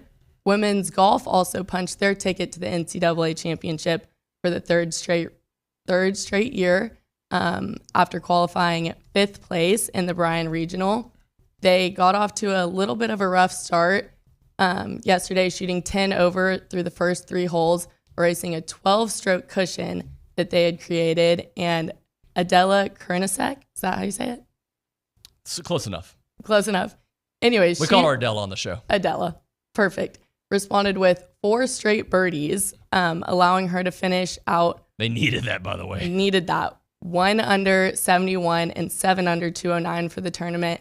Tied for 3rd individually, and her performance allowed A&M to outperform 6th place Ohio State and gave them the final spot to advance the NCAAs. So we were at lunch with Dalton yesterday. When we left here for that, A&M looked like they were outside. They were not going to, like, it was like, oh my gosh, what's going to happen? And then they just turned it on.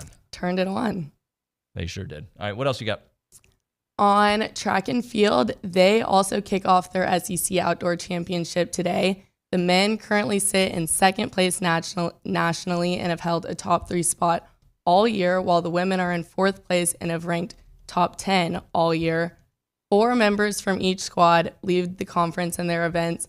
For the boys, Sam Whitmarsh in the 800, Jacqueline Scott in the 110 hurdles, Victor Kibiego in the 3,000 steeplechase, and Carter Bajois in the high jump. On the women's side, a name we've heard all year long, Lamara Diston leads in the high jump, Heather Abadi in the pole vault, Liana Davidson in the javelin, and Tamara Chapman in the pentathlon. Liana Davidson, by the way, worked where you're sitting just a few months ago. She was a social center person. Oh, really? Yeah. I learn something new every day. Every day? She also took home the javelin first place in this event last year, so definitely she's really good. She's really good. She's like Erica Sarge's like, yeah, she's good. Yeah, she's insane. But the competition today is stacked on both sides with 11 men's teams and 9 women's teams from the SEC ranking in the top 25 nationally. So I think they have their work cut out for them a little bit, but they've been insane all year, and I'm sure they'll keep that up. Yep, no doubt about that. Anything happen around the SEC? Well, we had not 1, but 2 softball games last night that set the record for most innings in an SEC tournament. Both games reached 14 innings, and in number 9, LSU's defeat over number 2, Alabama, LSU's Sydney Berzin set another record for the most pitches thrown in 14 innings, which was 208 pitches. Holy smokes. On the day. Yeah, a lot. And number 10, Auburn's upset over Georgia. Jada Kearney sealed their 14th inning with a 3-run homer in the bottom of the 14th. Awesome stuff. Big stuff, long games. All right. Thank you very much. Something I wanted to bring up, and I think this is kind of an interesting story. Kate, I don't know if you saw this, but a former major leaguer is going to walk on, or he's going to try to walk on. Did you see this? I saw it. Yeah, to the Arkansas football team. So here's a little bit of background on the story, because I think there's going to be a movie made of this if it ends up working out. Monty Harrison headed back to school to play for football. This is an ESPN story. So he last played for the Angels a couple years ago. He plans to walk on at Arkansas as a wide receiver. He actually was a 4-star recruit, and he was committed to Nebraska as part of the 2014 class. So way back when Johnny was going into the NFL, but the Milwaukee Brewers drafted him. He got to the majors in 2020, debuted with the Miami Marlins, did not have a great run there, batted 170, 1 home run, 6 stolen bases across the 32 games. Played a couple more games in 2021 before moving on to the Nashville Sound, which is the AAA affiliate for Milwaukee. I still think that's a cool story. That's insane. And it goes back to something, I don't know if you guys saw, Austin Rivers was on Pat McAfee's show, and he's like, you could take 30 NBA players to make it in the NFL, but you could not take 30 NFL players to make it to the NBA. And I'm like, well, I don't know if you can take 30 NBA athletically, sure, right? Like athletically, you could absolutely make that case, right? But it's one thing to be athletic. Like Carl Lewis is fast. I don't think he could be a wide receiver, or was fast, or probably still is fast in college football. Just because you have athletic traits, do not minimize the art and the skill that it takes to be good at that sport. Now, can you say, if a bunch of NFL offensive linemen, or maybe not even offensive linemen, they spent their whole life, cleaning up the art of the jump shot and learning how to post and rebound, could absolutely. I think you should not minimize the effort and the hard work that people put to get there. J.J. Watt took an exception with it. He's like, name them, have them try. That people always say LeBron could do it. And look, LeBron, maybe. I know he was a good, Allen Iverson obviously was a really good football player before he decided to go all into to basketball. But I think, let's be honest here. NBA players need load management. There's no load management in the NFL. Zero, right? Like if you're out, you're out. And by the way, you're cut, right? Because NFL contracts, that's how they roll. So I don't buy that at all. Are there a few NBA players that could potentially, I guess if they worked at it, and it's not like they could go tomorrow, right? I don't believe that. Remember when Ocho Cinco, and I know they gave him a contract, I think in the MLS, but Ocho Cinco wanted to play soccer. Look, you cannot minimize the 20 years of work that these professional athletes have done in their craft, right? Are there some freaks of nature, some Bo Jackson is out there, some Deion Sanders? Yeah, of course. Roy Jones Jr., who I think played minor league basketball to go along with being one of the best boxers of his time. But you cannot, by any stretch of the imagination, just pick 30 NBA guys. Like Ben Wallace back in the day in the NBA. I have seen him play football? Sure, because he's got the size. But bodybuilders have size. I don't think that means they can play football, right? I don't buy that. Just because you're really good at one skill does not mean it translates to an entire sport that people have dedicated their lives to. It's stupid. No, I don't buy it. And I don't buy that NFL guys could do it too. The art of a jump shot. Now, can you be a rebounder? Can you be a specialty person? Sure. But I just found that to be ridiculous. But in the case of this Marvin Harrison, is that it? No, it can't be Marvin Harrison. That's the NFL player. Monty Harrison, excuse me. The fact that he's going to go try, I think it's cool. I think it's an awesome story that he was a football player, played at a high level, was recruited highly. But it's like Connor Wigman. I'm sure Connor, if he spent time back in baseball, would pick it up like nothing, right? But it's been a couple years since he played ball, at that level. And these guys have continued working at their trait, and he's been working at his other trait, being an awesome college football quarterback. All right, let's hit a break here. When we come back on TexAgs Radio, we're going to talk to Aaron Torres. What does AT got for us? We're going to talk to Aaron about several different things. But before we do that, let's talk about the Brazos Running Company. Locally owned, Aggie-owned and operated specialty running store with an outstanding selection of running gear and shoes, including the great brands like Brooks, On, and Hoka. If you're a runner, walker, or interested in any type of fitness, the right shoe makes all the difference. And at Brazos Running Company, they're passionate about running and finding the right shoe for you. They've got Birkenstock. They've got Viore clothing, one of the hottest brands out there. Billy loves to wear it. I've got a couple of shirts from there. It is fantastic. And when you're looking to buy a Mother's Day gift this weekend, hey, Father's Day in a couple of months, a couple of weeks, whatever it is, a month, make sure you go to the Brazos Running Company. Located in Century Square, below the Star Cinema Grill in College Station, it's the Brazos Running Company.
We're back here on TexAgs Radio, presented by David Gardner's Jewelers Rollo Insurance Studio. Let's do this. Let's do Around College Athletics, presented by Milliken Reserve, a College Station community featuring homes, trails, farms, wide open spaces with a mission to build a healthy community around nature. Take part in the Milliken Reserve community with a Conservancy membership. Learn more at millikenreserve.com. Let's go to the hotline. Aaron Torres from Aaron Torres Online and Fox Sports Radio. AT, I want to tell you this. So one of my favorite professors, if not my favorite professor, Finney Coleman, is on the chat. This is like 30 years ago. This guy was my professor, and he's watching and listening to the show in New Mexico.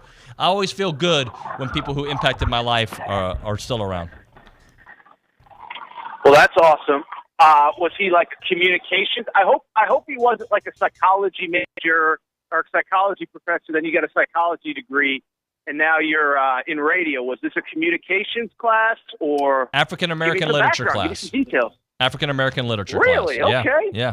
Dr. Coleman. Bob Hall, my stats guy, just went up to Kay Nagley the other day. He's also one of it's pretty blessed to be at TexAgs and people that impacted your life are still around, man. But how are you, buddy? I'm good. I want to switch roles here, and I want to ask you a question. Yes, sir. Brian Kelly, was that a big deal at all, or is it just May? And anyone who covers college football it's a wander through the desert for content, and that was a puddle that everyone who covers college football went to take a swig out of, because I found that quote insanely uninteresting, but maybe I'm completely missing something about the quote itself. Well, if I didn't know that LSU wasn't heavily involved in NIL, then it just seemed weird, in my opinion. Look, I love the spirit of what he said, because I wish it were really that way. But if they had $250,000 more dollars and they could have gotten one of these defensive linemen, would they have made that offer? Probably, right? So we're not in the business of buying players. Unfortunately, that's the business that is college football today. Now, I agree. I wish it wasn't that way, right? But that's where we are right now. And what message does it send to kids that want to go there? We're not going to pay you what you want. Look, I wish that were the case, but it's not. That's the world we're in right now. And I do know that they probably paid Jane Daniels a pretty penny when he was their quarterback. So they are playing the game. I just wish we didn't have to play that game, but we do. So now you embrace it and move on. So two things. So really three things. One, I actually forgot one of them, so we'll go back to two things for now. But one, he didn't say we don't do NIL. And okay, so really what this stems from, Brian Kelly puts his foot in his mouth about 6 times a year. And, pre-game conversations, post-game conversations. He did the halftime where he said something about, I wish I believed in suicide because I do something to my play. I can't even remember what he said, but it was clunky. It was weird. He got killed for They're it. not in the market of buying players. That's what he said. They're not in the market of buying players. And there was more to the quote, but that's the one that sticks with most people. Yeah, and I think, first of all, to your Jaden Daniels point, that's not buying a player. That is a player coming to LSU, thriving, and getting, in NIL opportunities because of it. So I think the Jaden Daniels conversation is completely null and void, but I also think what he was really saying was, hey, we have a structure in place, because essentially buying players means, if we're taking the quote literally, buying players means we're not paying a single dollar for a single player that has never performed for us, and that we just know that's not happening. So I think what he was really trying to say, and it was clunky because it's Brian Kelly and he does clunk better than anybody else, is I think what he was trying to say is we're not in the market of overpaying. We're not in the market of getting into bidding wars for players that we don't believe are worthwhile. So you can debate whether that makes sense or not. I think to your point, if they were recruiting against whoever, Texas State and whatever, and they had more money, then it is buying a player just at a more cost-efficient price. But I just, I refuse to believe that it is the craziest thing that has ever been said, especially, by the way, coming from the person that said it. If it was somebody like, let me think here. Kirby Smart's probably not a great example because he probably could say that.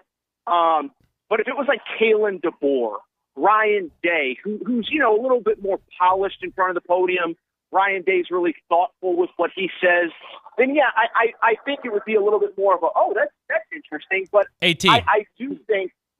Go ahead. What if Jimbo said that quote? Because people went after Jimbo last year or 2 years ago when he was talking about we're not doing that, right? I think it's when you're one of the top 10 programs, right, and you are known for NIL. Look, what he's saying, the spirit of what he's saying, I agree. I have the entire quote right here.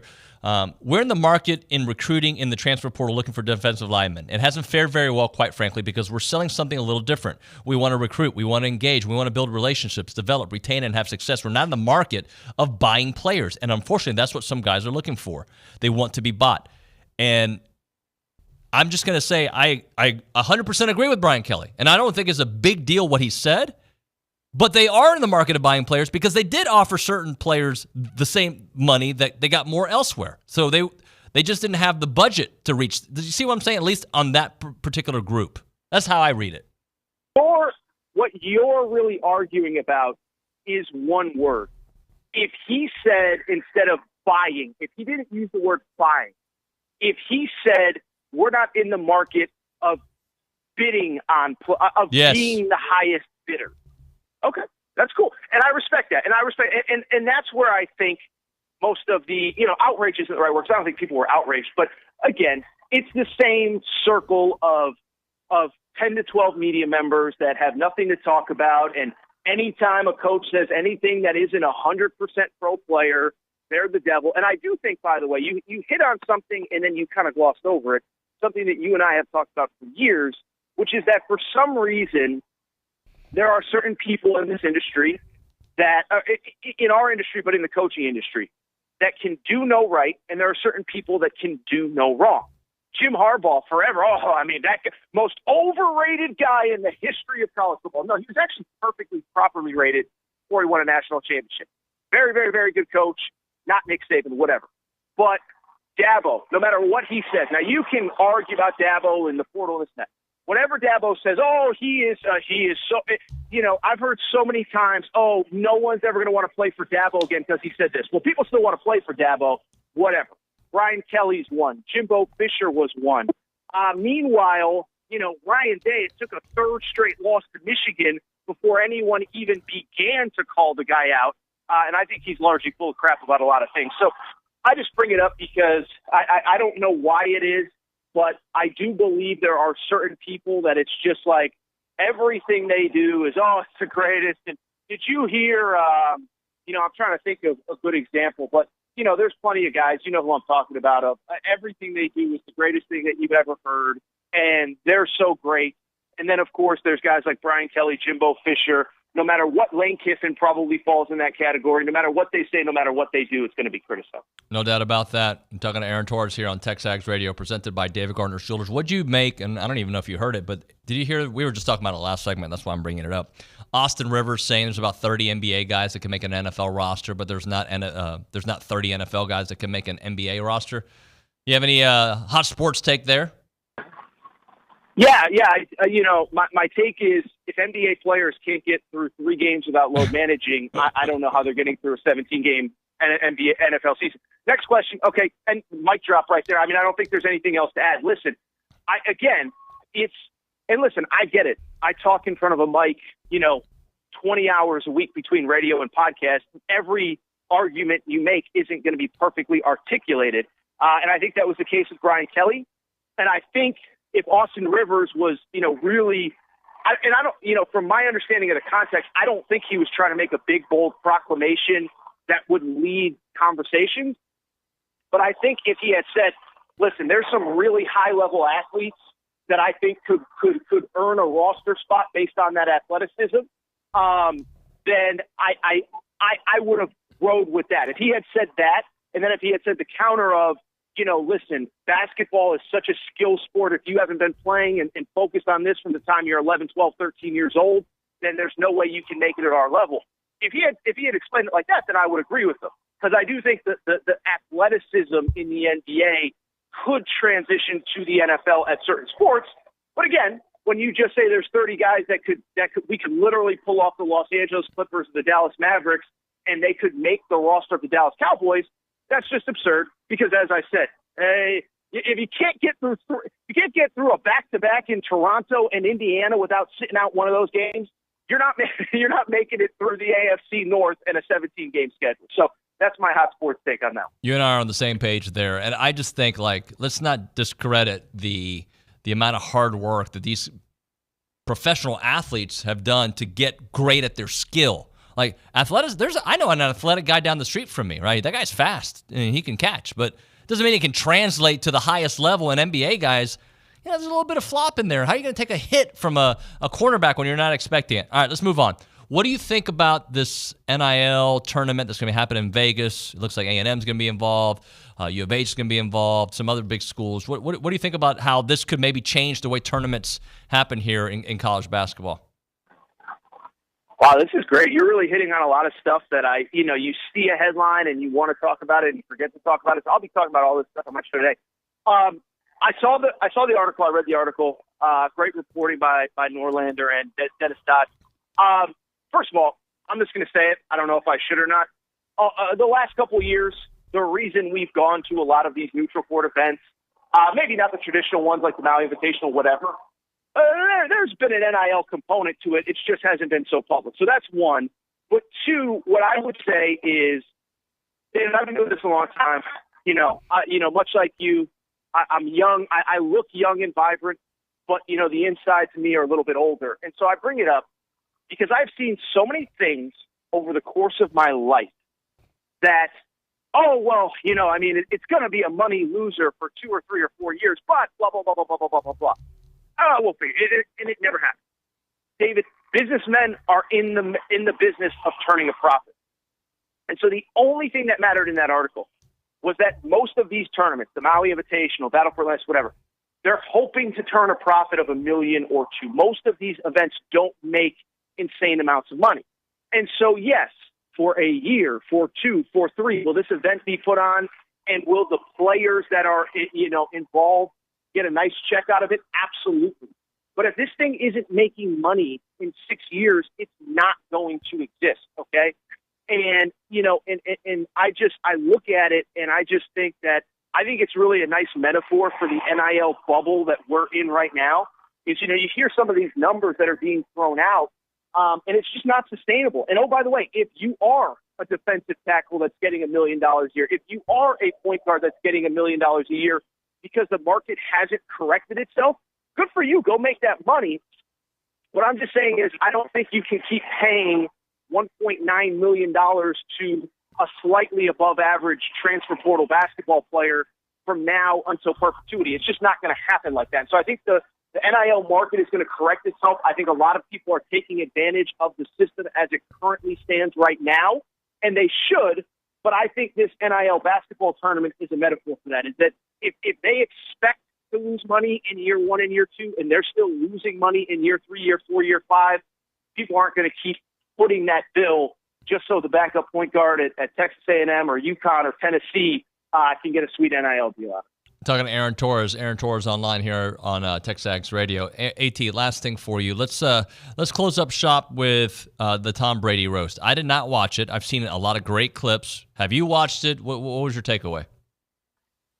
Yeah, I'll try to be quick if I go long. Listen, I said this on Twitter, and I got backlash. I don't really care because I'm right.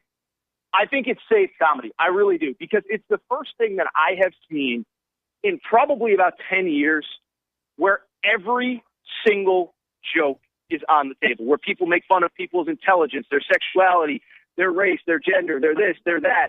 I'm trying to be careful with the words I use here on radio, but it was unbelievable. And it's crazy, Dave, because I really, I kind of sort of knew it was going on. And then I just see so many people talking about it that I turned it on for about the last probably 15 minutes. And I was like, it was probably like 30 minutes. And I was blown away by how far some of these comedians were taking it. I thought it was a great moment in time for comedy. I encourage you to go ahead and check it out. Spend some time on the weekend. It's long. There's certain people, I could text you later, who you could skip over because some of them stunk. But it was great. And I think it was a very important moment in time for comedy, because I think for too long we've been trying to police comedy. We've been trying to regulate it. And this was just funny. It was a locker room. It was people busting chops.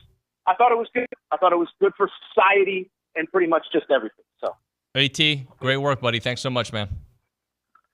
I was on fire today. Thank you, David. Buddy, appreciate I think my questions were on fire. How about that? My talking That's points. great. That's a great counterpoint. Well, and I got to talk out the Brian Kelly stuff, the NIL stuff. I know we got to go, but it helped me kind of crystallize my thoughts as well. So thank you, like a great coach, putting me in position to succeed. I appreciate you, man. Can you say goodbye to Dalton? Today's his last day. Oh, dude, I talked to him. I'm so bummed out, but, congrats to Dalton on a great run. One of my best friends at TexAgs. Love him. And I told him, and I mean it, I'm sure you feel the same way, just because he's not a TexAgs doesn't mean that I don't consider him a friend, and I'm going to be in touch. And I know you probably feel the same. I'm going to miss him, man. I love Dalton. Love everything. Dalton's family, brother. So are you, AT. Thanks, brother. Talk to you soon. Thank you, guys. Have a great day. Godspeed. Aaron Torres on TexAgs Radio. Drop one of those. Hush and Whisper time. Innovative Distillery Cocktail Lounge. This place is awesome. Like, if you're looking to, like, impress people, you go to Hush and Whisper. You want to go have a good time, go to Hush and Whisper. You want it to feel like you're, I don't know, like in the 1930s, but, like, also kind of hip in today's world, you go to Hush and Whisper. They're in the Verisco building of downtown Bryan. They make a white whiskey there, original vodka, original gin, by sourcing some of the finest local ingredients. They're committed to the highest quality of production at Hush and Whisper. And here's the thing. They use corn from local farmers to make their spirits, and after they've distilled the corn leftover mash, which is the nutrient-rich and stripped of all its sugars, they give it back to the same farmer to feed his cows. It's a full circle there. They offer tastings to learn more about the nuances of flavors, not just spirits, guys, for shooting, I should say. This is truly appreciating and enjoying the moment. You get to learn the Kentucky Chew, prepare your palate. You can reserve a tour. You can do a tasting. You can do it all. Book an event. Come in for a cocktail, potentially a mocktail. Buy a bottle. Experience it at home. Gin, vodka, white whiskey, you name it. It is something different, especially when you have out-of-town guests. You come by and enjoy it there at Hush and Whisper. The website, hushandwhisper.com. Again, hushandwhisper.com. Hours Thursday through Saturday, 11 a.m. to 11 p.m. 219 North Main Street is Hush and Whisper.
Short segment alert, TexAgs Radio, presented by David Gardner's Jewelers, Rollo Insurance Studio. Let's go back to the Angry Elephant. Why did I yell there? Goodness Excited. gracious, Caitlin. Caitlin, tell us something. Well, we didn't get to everything around the SEC, right? we didn't. And I wanted to get your thoughts on 247 Sports thinks that Georgia, Texas might be the new best rivalry in the SEC. I think they just write headlines the right headlines. Like, how do they know? Yeah, how do they know? Like, they haven't even played yet, guys. They haven't even played. They're going to play this year. Yeah, won't even be cool. Like, stupid. Like, isn't it the new rival? Maybe. How about we wait 5 years for them to, like, play each other a few times? And then see. I agree. Right? Like, it just, like I'm in the industry, so I can talk about the industry, right? Mm-hmm. It's like when you're a part of a community, you're allowed to, but if you're not, you can't. Not everything has to be a hot sports take. Look, I suck at a lot of things. One thing I don't suck at is having just hot sports takes to have hot sports takes. You can just it'd be interesting to see how this develops if Texas continues. Texas had one good season in the last 5. Like, come on. Yeah, a little overhyped. Agreed. How about more Georgia, more Alabama? Like, Mm-hmm. you're not believing in Kalen DeBoer? I don't know if I am, but just, I don't know. Sometimes people have takes. Thank you, Kalen. When we come back on TexAgs Radio, we're doing the old switcheroo, the fan show early so we can do the Dalton show after. That and more. It's TexAgs.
sons play together. Yeah, that's right. Hey, it's TexAgs Radio.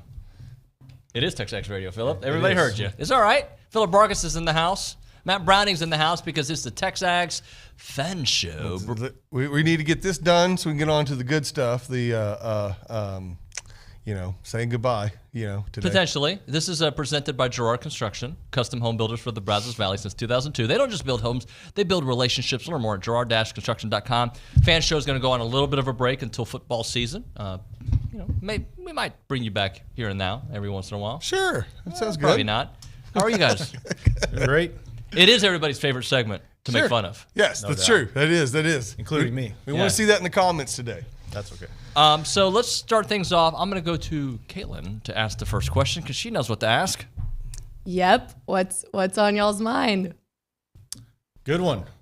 You weren't ready for that one, were you? I'd go with, graduation weekend is always really cool around town because we've been here for 15 years since we came back. And like the energy and the positivity that's in the air over this weekend is like nothing else. I mean, everybody's going to get a dose of reality on Monday when they go to work, hopefully. But at the same time, over the weekend, it's a lot of fun to see everybody around town. Yeah, I love the traffic around town. Yeah. And that's great too, yeah. Love it. But remember, Monday, you can go wherever you want. Hey, that's right. It is. That is the one thing, for us that still live here, those old timers that still live here, the second that, summertime hits. We can go to restaurants again. You go to exactly. There's no traffic. Oh. It does. It's like, summertime and winter break are really nice. There's a timing thing in the morning when I take the kids to school sometimes. Like, if we don't leave by this exact time, then there's going to be 8 extra minutes of additional traffic. Yeah. I can leave at 7:50 and be here when the show starts. Exactly. So, kids, stay home. Yeah, that's Enjoy. right. Yeah. All right, what's on your mind? Oh, well, there's a few things going on. Obviously, sad about Dalton leaving. Proud of him, though. So I want to at least say that. We've known him for, he was a baby. Doing this. I've been doing this. I know this is my 6th or 7th year. And so Dalton's always been here since I've been here. So great guy. Anyone that knows him personally knows he's a good guy. And so he'll be missed. And then he's not dead, though. He's not dead. He's No. He's just moving on to bigger and better. So, maybe. He's moving on. He's moving on. I mean, bigger and better than TexAgs? Come on, is that a thing? He is any better than that. No, he's gonna be a family man. He's gonna go work with his pops. I'm proud of him. Yeah. So that being said, we've got Aggie baseball. They're a pretty good baseball team. They're pretty good. We had a rough weekend, I'd say. But I mean, we weren't gonna finish the season unscathed. We weren't gonna win every single series. So and then to turn around and just have after the 2 losses, to have 2 back-to-back offensive explosions like we did is encouraging. Especially going into a road weekend. What do we have? Ole Miss this weekend? That's correct. Yeah. So on the road. Ole Miss on the road again, and so go there, take care of business, and then all the marbles next series. So, Felipe, do you feel? Sorry, I went Spanish on you. Do you feel that they're back on track? Absolutely. I mean, like these guys are good, right? Like really, really good. 1 through 9. So, you're going to hit a bump in the road. Everybody knows it's baseball. The deal about, if you fail 7 times out of 10, you're still a Hall of Famer, right? Like these guys do that, and they're real. I'm not worried about them at all. They came back, got some hits against Rice, scored some runs. The pitching was better, even though they had a bunch of young guys out there, which was really interesting to see these guys out there that we've never seen flipping 95. Like that's awesome, and encouraging for next year too. Yeah, and something that real baseball guys, and I mean real baseball guys, like the guys that like I'm a fan of baseball. I understand baseball. I don't consider myself a real but those guys aren't worried. They know how baseball works. They know that baseball is not a sport like football. The dominant team in baseball sometimes doesn't win. Yeah. And so real baseball guy, by the way. Yeah. Played college ball. Oh, good. So so he's not worried.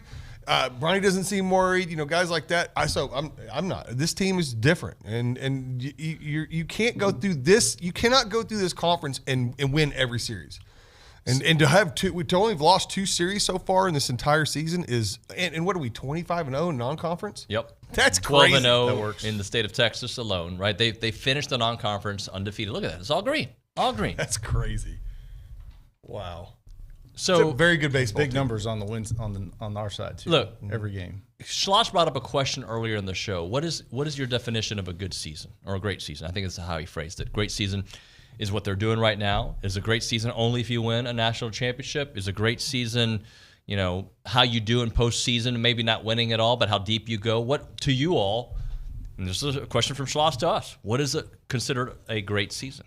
I mean, I think super regionals would be nice, to get there. I mean, obviously the expectation and the hope with this group is Omaha, and hopefully get a few rounds deep there. But yeah, to think that just because we're good and we have all these guys that are going to play in the big leagues, that we absolutely 100% will win the national championship or it's a failure is ridiculous. It's crazy because it's all perception, right? So this team, if they don't make it to Omaha, it's a huge disappointing season. But it still can be a great season. It could be a great season, but from our perspective, if this team that was ranked number 1 for a long period of time and has been in the top 10 all season long doesn't make it to Omaha, we'd be incredibly disappointed. Whereas if we're unranked and somehow we make it to the super regionals, a team like that was surprising, then we like last year, almost a game away from going to the super regionals. So it's like one of those, that's kind of that's the funny way that it works. It's crazy. So I mean, I think so far, I think you could, if we stopped everything right now, I'd say this was a successful season. They've been amazing. They've been fun to watch. They've played so well. It's a murderer's row when it comes to that lineup, right? Offensively, the pitching's been far better this year than it was last year. So yeah, I'd say it's a success as of right now, but we still have. I mean, I think everyone's just kind of tempered that this is our best chance at something big. Well, Phillip, in a while. To me, a successful season just makes the stakes higher, right? Because as you continue to be one of the best teams in baseball, then every loss is magnified, right? When you're pretty good and you think you have a chance to go to Omaha, it sucks when you lose, but when A&M drops a series to LSU, you're like, oh my gosh, is this team actually human? I didn't think they were human. The stakes get higher. Right. Yeah, but it just happens, right? Because like Matt said, you're not going to win every single series. Not in this conference. Every single season in this conference. And so even though LSU's not the LSU of old, they're still pretty good players over there, and they can come out and get it done that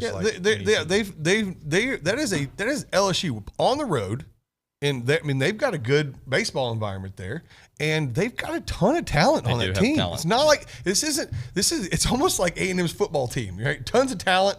They didn't quite put it together, but they could win they can win a game, some big games against some good teams here and there. So on Monday, I went through this exercise. I went through the last 3 national champions and some of the roadblocks that they had, or some of the bumps in the road. LSU lost a series a year ago exactly this time. That team was dominant. They lost, I believe it was back-to-back series. You had Ole Miss and Mississippi State also losing a few series. So this is, when you're in the best conference in all of college baseball, this is part of the plan. Now, the thing that you want to, make sure it doesn't happen is don't let it happen again. Yeah, right? You got to go to Ole Miss and take care of business. Yeah, agreed. So they go on the road, take care of business. I mean, this team doesn't seem like they don't seem like the kind that just will fall off. They just don't. They seem like they're just so confident that bump in the road. Let's go. Let's keep going. So. I want to get back to baseball here in a second, but because we went down this path earlier in the show, we were talking about what constitutes a great season for football. Is there a number that would be a good season? Not a great season. I think great, a really good season, Phillip. 9. Really good. That's a good. To me, that's really good. Yeah, for next year. I would say 9, but with one caveat. There's one game that you have to win. I think that if you lose that certain game, I think that it would be a very disappointing season for a lot of people around here. So let's say you can go 8-4. But it means a win over Texas and maybe ruining their chance to go to the playoffs, or you go 9-3, but you lose to Texas. No, I'd go 8-4 all day. I'm sorry, I would. I don't care. Hey, ruin their. What's the difference between 8-4 and 9-3, especially in Elko's first season? Heck no. I'd take the chance to knock them out of the playoffs every day of the week, man. I like it. I can appreciate that. Yeah. I like 9. I'd rather 9, obviously. I'd rather 9. I'd rather 11. I'd rather 11 or 12. Yeah, right. That sounds great to me. But no, I mean. In the man's first season, but you cannot lose that game. You just can't. Not at home. Me into it. Not at home, and not after all the. I mean, this is the students. They haven't seen this rivalry. They don't know it like we did, right? And so no, you win that game. You win that game all day If long. you ask them, we're not really one of the rivals. Oh, yeah, right. Yeah, good That's luck why with you're that. in my mentions all the time, right? Yeah, constantly. Yeah. Hey, that's why when if we play Oklahoma in anything, they are cheering so hard for Oklahoma. Who if that's your biggest rival, I don't know any team that cheers for their rival over another team ever. I want my rival to lose at everything. By Every 100. single thing. So yeah, y'all keep saying that, but everyone knows the truth. Give me a break. And part of nonsense. it's the fun of having friends that you grew up with that went there, potentially spouses like in my house, or people you work with here at TexAgs. There isn't one Longhorn that I know about. But that's part of the fun of it. Like it's a fun rivalry, but it is. That game still matters. And we forget, too, here, those of us that live here, we don't know a lot of Longhorn. We don't see them on a daily basis. I'm sure we all have friends, family that are Longhorn. But there are tons of Aggies that live in Dallas and Houston and Austin have to deal with these people all the time, these awful, awful people all the time. And so, so they for them, it's big. That's a big game. All right, Philip. Braden Montgomery got out of his slump. I want you, since you played the game, what are some things, and not Bull Durham things, but what are some things batters do to get out of a slump? Put all their change in one pocket. Yeah, you turn your hat around backwards. And so, I mean, there's there's things, yeah, right? there are mechanic things for sure. And it's really like, anything in life, right? Whenever you're having a hard time, you have to simplify, right? And so watching the games this weekend, Braden his swing got real long, right? He's trying to hit a 7-run home run, which is impossible. And then Montgomery, he had a chokehold in his bat. He's swinging everything, right? But in one of Jace's last at bats, like he shortened up big time, and that's when he hit the home run to center field, right? Because he's a big, strong guy, so he can shorten his swing and still drive it out of the park, dead center, right? Now, mid-game, even mid-season, it's really hard to, okay, let's change your mechanics, right? Like you can't just do that. But I don't know if maybe he was looking at the iPad and saw something or whatever, but that home run he hit was a much simpler swing. He was more direct to the ball, and he got a really good result out of it. Interesting you say that, because I think they do work on some of those mechanics, but you have to be careful. In fact, we had Schloss in studio earlier talking about doing different things with Brad Rudis, and I think the phrase he used was like a lower delivery on the and. Yeah, he was much different. Yeah. And they experimented, and he was a little worried because it was only a 4-run game, and to experiment with that in a 4-run game, which you can get out of hand quickly, right, or get tight real quick. But they did do it. So I think that's where those midweek games are very valuable. Is all right, let's tinker with this, and the fact that Braden was able to get back on track against Rice will pay wonders here this weekend, hopefully. And there's a mental aspect to it too. At some point, these guys have to be reminded how good they are, right? And I was just talking to a friend of mine that actually passed away last year. He was an incredible baseball player, Casey Whitmer. He's from here, and he played minor leagues as a pitcher, but he was as good a hitter as he was a pitcher. But when you throw 95, you get to play. But he was struggling in high school in this tournament, right? And he was just talking to his dad, like, what am I going to do? And his dad's like, well, we can't change your swing today, And then Casey just he goes, but you know what?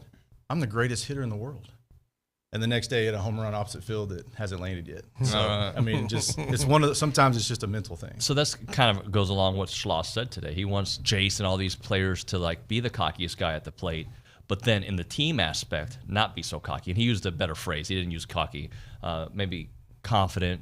I don't think he said arrogant either. But regardless, you get my point of having that belief in yourself that at any moment I can win this game. But also in the team concept, we got to work as a unit. Yeah, baseball to me is very mental. So what I can relate to that is golf. I could be having a really good round and then all of a sudden just completely blow up, right? Nothing physically has changed, nothing, but it's all between the ears, So that to me is always kind of what it seems like, when these guys go into slump, something between the ears, and then it's just a mental twitch or change that sends them skyrocketing again, And sometimes just making any contact, if you're a speedy left-handed guy and you want to drop down a bunt just to make some contact after some strikeouts, that's a good plan, right? It gets you a little bit of success that can get into your head and lead to the next at bat. Let's go back to, not being that worried, especially to me, the guy up top. It speaks to me, the way Schloss, not because he comes in studio and does great interviews. I'm just saying everything he has done so far, to me, points into a leader, a winner, a guy who gets it. I mean, look at his first 3 seasons here. Other than winning a national championship, it's been flawless, right? Yeah. He makes the right. Look at how good he is in the portal. How good he is at fixing issues. How much his teams respond and get better as the year goes on. Well, and even just the idea of tinkering with a guy like Rudis in the middle of a season like you did. I mean, that's out of the box, for sure, right? And so it's really encouraging to see that even this late in the season, he's willing to do that and to help make adjustments for guys to be successful when ordinarily you just don't do that. Yeah, he's really, really good. He is really good at what he does, and so I'm very glad we have him. Is it Jay Lavalette has got, what has he got, 26, 21, 47 home runs. He's 9 off the all-time lead. He's a sophomore. He's still got 2 series left this year, plus some postseason. 9 home runs off the all-time leader, and he's, I don't know, 20 years old, 19, and I don't know. He's a kid. He's a kid. It's not out of the question. I mean, it would be obviously thoroughly impressive if he breaks it before the end of the run this season, but it's not impossible. Probably next year. Probably, but the fact that we're having that conversation, and he's the kind of player that sometimes I feel like myself, he's playing really well, but you don't really realize how well he's doing because Braden had his time, Gavin has his time, and Jace just boom, 26 home runs. He does it quietly. He's one of those. He's one of those. You get to the end of the game and you're like, I mean, he hit a home run earlier, but then you realize he went 3 for 4 and no mistakes in the outfield. And I mean, he's a great. He really is. He can cover ground out there. I mean, he's fast. He's such a big guy. When you watch him run the bases, he can he's steal so bases. fast. He can do it all. Yes. And guys, this was with Gavin Grahovic potentially on pace to hit more home runs than Jace did as a freshman. Jace hit 21. Gavin's at 18. And he does it to lead off games. To be able to start a game with a lead as a pitcher, as you would know, how much of a difference that makes. Oh, it's huge. Whenever you take the mound and you've got a 2-run lead, that's a huge, just kind of, you're able to go in and relax, right? And kind of we talked about last time, not throwing high pressure pitches, especially starting out the game, because if you can get past the first inning, so many guys, which is why I never made it to the big leagues, by the way, was a hard time getting out of the first inning, right? And so if you can get a guy that's, comfortable in that setting and, he's able to just relax and go throw his game, you're set up for success. All right, let's do this. We're going to come back more football, but the topic of what win totals would be. I want us to kind of go through some scenarios. You guys tell me what the top is and the bottom potentially compared to what Andy Staples from On 3 had to say. We'll hit a break. We'll come back with more of the fan show presented by Gerard Construction. Right now, though, we're talking about the official insurance provider of TexAgs Radio. The difference is real with Rollo Insurance. They're an independent insurance company built around educating you on exactly what you're paying for, doing the shopping for you so that you can accomplish all of your insurance goals. Here's the deal about Rollo Insurance. They're right here in town. Jason, Jackson, the whole crew, they're right here in College Station, right down the road. They're awesome. Jason's been on the fan show before. He is so good at it. But the other cool thing is they are part of this community. So like Morgan was listening. He's my guy there, right? He was listening earlier. He's asking me, what's this Mexican restaurant you're talking about? I want to go. Like, they are here. They're local. They are your friends. They're going to help you find the best insurance policy out there for you. They do. Morgan's fantastic. They can write any form of insurance to anyone in Texas and several other states as well. They got 53 offices here in the state of Texas. But again, they are local here in College Station off of Highway 6. The phone number is 888-44-ROLLO, 888-44-ROLLO, or go to rolloinsurance.com. It's Rollo Insurance.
Wrexham show. Hey, we're on the. You guys love to talk when you're not the only ones. It's TexAgs Radio, presented by David Gardner's Jewelers. Rollo Insurance Studio fan show presented by Jar Construction. Canceled. I wish I could hear what happens off air. I not just with us. I imagine every segment you do, you got, especially with OB and Billy in here. It'd be pretty funny to hear off air. Yeah, that's more going to be on the Truth Network. Yeah. What's the name of the other social network? You probably need to be on HBO or Netflix just for like the Brady thing. The Brady that has roast. To be yeah. Hey, it's very raunchy, by the way. So just beware if you're going to watch it with your children. Is what you're saying? Oh gosh, the language on it is pretty rough. I was uncomfortable. First R-rated movie I allowed my boys to watch was a mistake, and I apologize to this day. Have you guys seen the movie Logan? Yeah. Superhero movie? Yeah. Not a good choice to my kids at the time. My boys were probably 11, 12. Yeah. I didn't expect the F words to be in that movie, four-letter words. Especially because it's the first time that the X-Men or the Marvel series had done that. Yeah. Fantastic movie, by the way. It has nothing to do with Nikki Glaser and the entire Netflix special. Yeah. Let's get into Aggie football. So we talked about what would make you happy. Well, ceiling, most wins, and also their bottom. Andy Staples was on On3's show. Well, he is their host. And he thinks this team could potentially, ceiling, playoff team, 10-win season. Bottom, I believe he had them at 5-7, if I remember correctly. 5-7. So what is the ceiling and the bottom? Philip. Yeah, I'm actually right there. I was looking at the schedule. I think 6 is probably the bottom. So, but I'm an Aggie, so got a little bit of optimism. And then I think 10 is definitely in the question, and winning a few of the playoffs would be really nice too. That'd be great. You still look at our roster and it's still loaded with talent. There's a lot of really good football players across the street. But there are question marks. There's a lot of question marks. I agree. But at the same time, you're the new regime, different. I'm going to say our bottom is 7 wins. I'm going to say our bottom is 7 wins. I think that a 7-5 season is worst case scenario. I do. I really think that. And now, again, I'm Mr. Optimism a lot of times, but our ceiling, I don't know. I probably. We could win 10 games. We could be a playoff team this year. But when we talk about those question marks, what are the big question marks? Is quarterback a question mark? Even though I think we all believe in Connor Wigman. We haven't seen it for a full season, though, right? Not only Connor Wigman, but those other two are really good too. So, okay, offensive line question mark. That's the question mark. Yeah, that's it. I think it all boils down to that group. Wide receiver group question mark. Not really. No. You don't have Anaya Smith anymore. Yeah. That's okay. Yeah. We got Noah Thomas. It's got to be the offensive line. We got Moose. We got Moose. Both of those guys have played limited amounts, and there's been injuries or other situations keeping them out. Sure. None of them have played a full season. Ja'Day Walker's played more snaps at least last year than those guys. Wide receiver though. Wide receiver's not as. Speaking of Tom Brady never had a good receiving core outside of the Randy Moss years. So you're talking about the greatest quarterback of all time. Okay. Yeah, but the other years, he never. Yeah. But that team never won a Super Bowl when he had Randy Moss. Yeah. So. Again, it all boils to football is especially in the SEC, is a game of the trenches. And I'm not worried about our defensive line. I'm worried about the O-line. Okay, you're worried about the O-line. Are you worried at all about the backfield? Not the backfield. Secondary would be my second question mark. Yeah, it still goes to the offensive line, right? If they perform, if they keep Connor upright, and then they can open up holes, we're going to get yards. So question number 1 for you guys, offensive line. Mm-hmm. Question number 2, defensive backs? Maybe, but you see, the way I look at it is I'm confident in this defense. I'm very confident in the defense. Because of the head coach? Especially head coach. Everything else. We've got some transfers in. The defense is going to be good. The defensive line and the linebackers are going to help make it easier for those DBs. So I think every bit of our success this year boils down to the O-line. O-line. And quarterback play, obviously, but I think we're pretty confident there. Any concerns about the linebackers? I think Terry York's maybe our best player. The reason I'm bringing these up is when I talk about LSU losing Jaden Daniels, right, and the 2 wide receivers, their first-round picks, right, to me, you can't lose that level of talent and not have some questions. You lost the heart of your defense in Edgerrin Cooper to the NFL. You lost Anaya Smith to the NFL. Mm-hmm. Those are the cornerstones of that team. That team that only won 7 games, but still, those guys helped you win those 7 games, right? So I have to have some questions at those positions that they have to prove to me that Torian York can fill in. Obviously, he's a captain, right? Yeah. He's an 18, 19-year-old captain. Yeah. But who else is there? Yeah, I mean, but at the same time, we have to get to a point where you watch Alabama, they would lose this guy, and then reload the very next year. So that's where we want to be able to get to that point where, all right, yeah, you lose an Anaya Smith and Edgerrin James, but you got a Tyrion York showing up right after you. You got Moose, you got Noah Thomas, you got some of these transfers, some of these freshmen stepping up, and somebody else has to come and step up, and so that's going to be the fun thing to watch. So with the amount of talent we have, I think that hopefully that'll be an easy transition. Yep. I mean, and we can obviously speculate all day long, but it's until the game against Notre Dame, that's when we'll know, what we've got, right? We're going to see who it is that steps up is going to be the leader on the offensive side of the ball, and that kind of rallies everybody around and gets the team moving in the right direction. Yep. That game obviously will let me know what direction I think the season will go, but I also think it is unfair to expect them to be a finished product by Notre Dame. Right? For sure. Yeah. Right? Like that first game with a whole new regime, new offense, new defense, new everything. Yeah. I mean, but again, we'll find out what our coaching staff's like. And football teams change so much week to week. I mean, you've got an entire week, right? So, you get your rest. Now you're going to rebuild and regroup and figure out the direction you go differently, right? Other than other sports where you play back-to-back, baseball, basketball, you've got a long time in order to shift directions. And Notre Dame won't be a finished product either come first game. I mean, no, but a little bit closer, right? Yeah, they've had the same staff in place, but new quarterback, new offensive coordinator, who was the guy who was at LSU, Mike Denbrook, and that offense is going to be better. What people are telling me from over there is that the offensive line is still the question. And with our defensive line, hopefully that. All right, let's close out with this question. Question marks for baseball the rest of the way. Philip. It's usually, it's all about pitching, right? Because every team is going to begin and end with how many runs they give up. Our team can score a lot of runs, which is awesome, but we can't be expected to score 8 every night, right? I mean, they probably could, but you don't want to rely on that. So if we can just keep the guys, throwing strikes, getting outs, and then of course, with Aschenbeck on the back end being able to shut it down, that's going to be the key to the success going forward. My only question for this team is, can they handle the pressure and expectations? I mean, this is a team that's really good. We know they're really good. They know they're really good. Can they continue to manage those expectations that we as a fan base and everyone else is putting on them? So I think they can. They've shown it all season. So that's my only question. This team is good enough to accomplish all of their goals. Let me put it that way. They're good enough to accomplish all their goals. Can they do it mentally, and can they stay in there and focused enough to handle all that? All right, let's hit a break here. Thank you, gentlemen. Appreciate you guys. David. Appreciate it. Yep. Coming up next, Dalton Liucci. I don't know, maybe some other guys will fall into studio or get into studio. Right now we're talking Caldwell Country Chevrolet, Highway 21 in Caldwell. Online, CaldwellCountryChevrolet.com. Great deals that start on that website, but really, you just know you're getting a good deal when you go to Caldwell Country Chevrolet. Customer service from the beginning to end out there. When you go to Caldwell Country Chevrolet, I know wherever you go, whatever dealership you go to, you're going to have questions, right? Like, how much can I spend? Is this car going to be good for my family? All these questions, they're going to help you out there when you go there to Caldwell Country Chevrolet with great pricing, great trade-in value, and, of course, that customer service I always talk about that starts with their complimentary pickup and service to all of their customers here in the Brazos Valley. 15-minute drive, the very edge of Bryan to the beginnings of Caldwell. Short conversation away, but you'll see the difference when you step on the lot and do business with the great people there at Caldwell Country Chevrolet.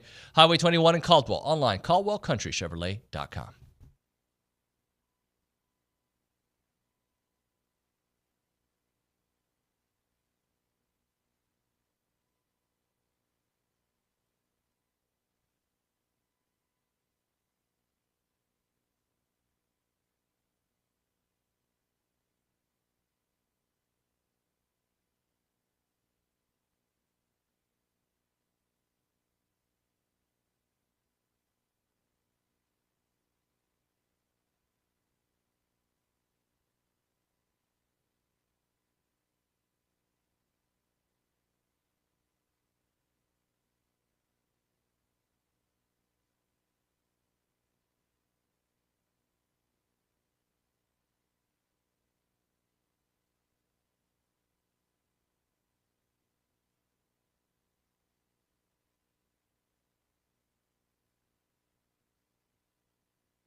We're back on TexAgs Radio. Dalton's in studio for the last time this season or this year. Billy Liucci's with us.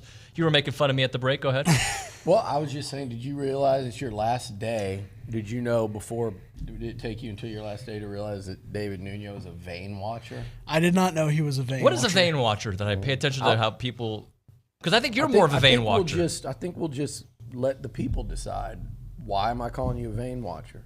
Don't you do we that, don't need though? To explain it. You always call the tight shirts, I the rolled hair. up my sleeves to joke with Nuño, and he said something about me having I don't have like vein. At least I have veins when I do it. Vascular. I think Nuño walks around in Gold's Gym and looks to see if people have like veins. I mean, that word, it's a weird. The word works both ways as vein or vein. Yeah, it's a weird thing to do. Because you probably think It's this a song weird is about. I think it's more weird. Some people, let's go move on to Dalton. Yeah, let's talk about If you're Dalton. watching veins, here's my thing.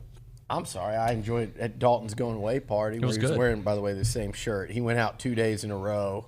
That he wanted to make a statement going out of like, hey, if in case you forgot when I wore the same shirt for 6 months, let me remind you. But yeah, we all enjoyed a little fried food yesterday, good. except you. No, I had fried food. I'll have mixed vegetables and a grilled chicken breast. Please weigh it at 8 ounces. Thank you. I have veins in my arms. I've actually done that. Please before. Dalton, you thought this was a roast about you. Please cook in butter, not seed oils.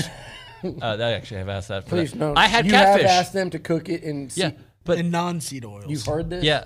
No, he hasn't. But Holy I crap, don't go out to would've lunch. You quit guys know if I that. was you. I would have quit. I had fried catfish yesterday. You ordered for the table. I had some. Dalton, this was not going to be a roast, actually. It wasn't. We don't have time for roast. Let's honor. And as you know, my comedy is not. I'm not good stand up. I'm not going to get up there and do a good rehearsed assault of Dalton. The only thing I could probably be one. You know how they go after the audience. I could definitely go after that wraparound beard son of a gun Chin in his strap. skinny jeans over there. But other than that, I mean, I think your last segment here, and you know how much we're going to miss you. And if people listening, if you don't know what Dalton's meant to, coffee. Never mind. Hold on. Sorry, Dalton. Interstitial. By the way, you made me spill it earlier. I did make you spill it. If you guys listening, I think y'all know because I've seen the posts. I've had people tell me what this guy has meant to TexAgs, like the day-to-day. You've adjusted into so many different roles. You've worn so many different hats, all of which are better than that thing. Actually, that's a really cool hat. Shout out Corton. Yeah, Corton, I guess. See, Corton likes you more than he likes us. But it is. Nuño was saying it earlier, too. All the regular guests that you deal with, everyone here at the office, whether it's upstairs, downstairs, whether you're working a full day or a half day, it's all.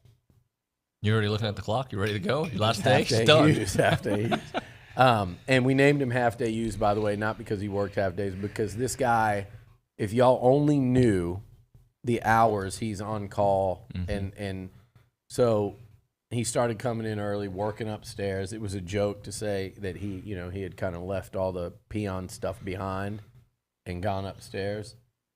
We were messing with him, and he hated the name for a while because it was so untrue. Because nobody outworked this guy here for a long time. Well, and nobody. Here's my deal: if everyone that ever comes through this company cares about the company and about helping me and Nuño and everybody out as much as you did, then we'll be fine. But my sadness today is just the missing my friend. Yeah.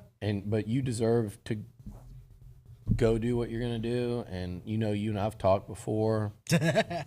We've talked before. I mean, we had a deal in Toasted Yolk or Another Broken Egg where Hughes, I thought people in there were going to think we were going through a breakup with the amount Dalton was. So you can't cry today because the amount he was tearing up in Toasted Yolk, I was like, people around here think I'm breaking up with this guy. And he broke up but with you. he was thinking about, like we were trying to figure out his future, and then we figured out a great plan, and then, life circumstances change, and I think you're making the right move, and we're going to support you and hope you come down. And obviously you got a home here. I know. Do I actually get to go to games now? Does that change? Well, we're not getting you tickets. Oh, but okay. You can go. Well, okay. Then I'll try to go to a game. Yeah, it's been a lot of fun. It's crazy, like when you start like wrapping your head around. I know Zipper decided to make fun of the post yesterday, but it was kind of fun realizing like how much stuff we've done in the last 7 years. Ooh, just God. of, I haven't even looked at it yet. just of events. And I put it in the post, like the pandemic as a whole was like crazy. You know, everyone else stopped working and we were still here every day. Same thing. Yeah. A lot of fun, a lot of bad jokes, a lot of yelling at each other via Zoom. If you think the culture of this office of yelling at each other and having fun is great in the office, which it is, when everyone's on Zoom, it's taken to another level. Yeah, we probably got some good highlights. There's one in there of me talking to you about your oven. Oh, yeah. With me, It you, and keeps Hunter. beeping. It just keeps beeping for an entire show. But I wouldn't go do it because Dalton suggested it. Yeah, it just made a bad going to idea. beep for 45 minutes. But yeah, and then like all the shows with Griffin barking in the back during the Who are you going to pandemic. miss more, me or Griff? Griff, 100%. Like fair. That's fair. I mean, that dog is. That's funny. That's when I guess you could say I knew I made it at TexAgs when Billy let me babysit Griff. Well, There's controversy with that. That's not real. Until there was a floater in my toilet when I got home. That my poor mom discovered. A bathroom that I didn't know existed. Blamed it on Dalton. No one had been at my house in the interim, so it was either Dalton or the cleaning I think it people. was Restivo. Could have been. That's a Fair very, enough. very My neighbor, it festive. could have been. You know what you're amazing at is you can be a boss, because you are, right? But still be your best friend in the same conversation. And I can say that for everybody when we have our meetings, that you have the ability to be like just laid back and talk to everybody, but also lead in that same way. Yeah, it's, I think I took this cue from Billy, if we're being honest. Everybody here's adults, so treat them like them. And everybody here's also really good at his job. You don't need me to tell you what to do on the show. You just want to be reminded of some things. Richard doesn't need me to tell him to go cover baseball and do it well. Bronny and Hal don't need, frankly, any direction. I know we're not supposed to talk nice about Bronny, but like you just need to help keep those guys on the lane. And I approach the job as just like, how can I help all the really smart, good people around me be better? Because that's what this office is full of. When did you know I got to work at TexAgs? I feel like Rory Firestone here doing an interview, but I don't know the story. Like I know you've been here since 2017, but how did you get to TexAgs? Really? Like I don't know. We had there was no formal intern interview. Like I know we've spent the last couple of weeks and month doing that around here. We had none of that. I emailed Gabe one day and said like, hey, I'd like to come help out on the show. And he said, okay, cool. Like that was I think I came up here and met him one time. Probably dropped Bob Sturm's name. that probably fooled Gabe. I didn't actually, because all I had done was listen. I had never done anything. Really? I had listened some in town. Like my first job when I got to school was over at the old Brian Muni, and I'd have TexAgs on in the cart barn in the morning. Then I worked at HEB over in Texas, and I was like, kind of start like, I don't want to be in a grocery store every day for the rest of my life. What's something different I can do? So we're hiring all the grocery store people here. Pretty much. Carson in the back, yeah. Who? Olin, Carson in the back, and one of our new interns. Yep. You learn a lot there. Yeah. That's hard work. And then, just kind of said I didn't want to. I'm not joking, and that's how he is here. Yeah. And then just kind of got here, and like people like Ronnie and Lexi kind of showed me what to do. The personalities of the office, like we were talking about this yesterday, I overlapped with Casey and Annie for probably about 2 or 3 months when they were doing, Casey was doing her show out of the social center for, was it SB Nation, I think, or something Maybe. like that. For weird times. And then she went to Boston and just kind of picked that up, and it worked out right when Ronnie was leaving to take over his job when he and Lindsay left for Virginia. So how about the Ronnie Gabe fight? Was that one of your highlights? That's a real fight? I mean, it wasn't a fight, but it was a blow up on signing day. Always gets intense in here. No, not always. Not in 3 years. It's been pretty calm since. No, there's been people get very stressed. Dalton's had a it's a stressful meltdown. day. Zane's had one. Bronny. No, Bronny. I think Bronny's held it together. Bronny comes in here on like 17 bottles of energy drink. Big-eyed. Like he doesn't do that as much anymore. But if you go back and look at some of the videos, he comes in here like this. It's crazy. And Billy used to implement the no hat policy on signing day for Bronny, so he'd be cue balled in here. But yeah, signing day is a lot of fun. No matter what, like the signing day stuff that we've done, it's crazy to think about. Like Sumlin's last class I was here for, Jimbo's first. Wow. That Christmas party where we had finished signing day, and Billy blames A&M not getting a certain defensive coordinator in 2018 on me, wrongfully. Who did they end up getting? The guy that's now the head coach. Oh, I blamed Aranda on you? Yeah. I was one of like 2 people you told, and then I actually wanted Elko, but I told Dalton if we don't get him, this is on you, because he was the one person I had to tell. Like we had to have everything prepped in case it was Elko, in case it was Aranda.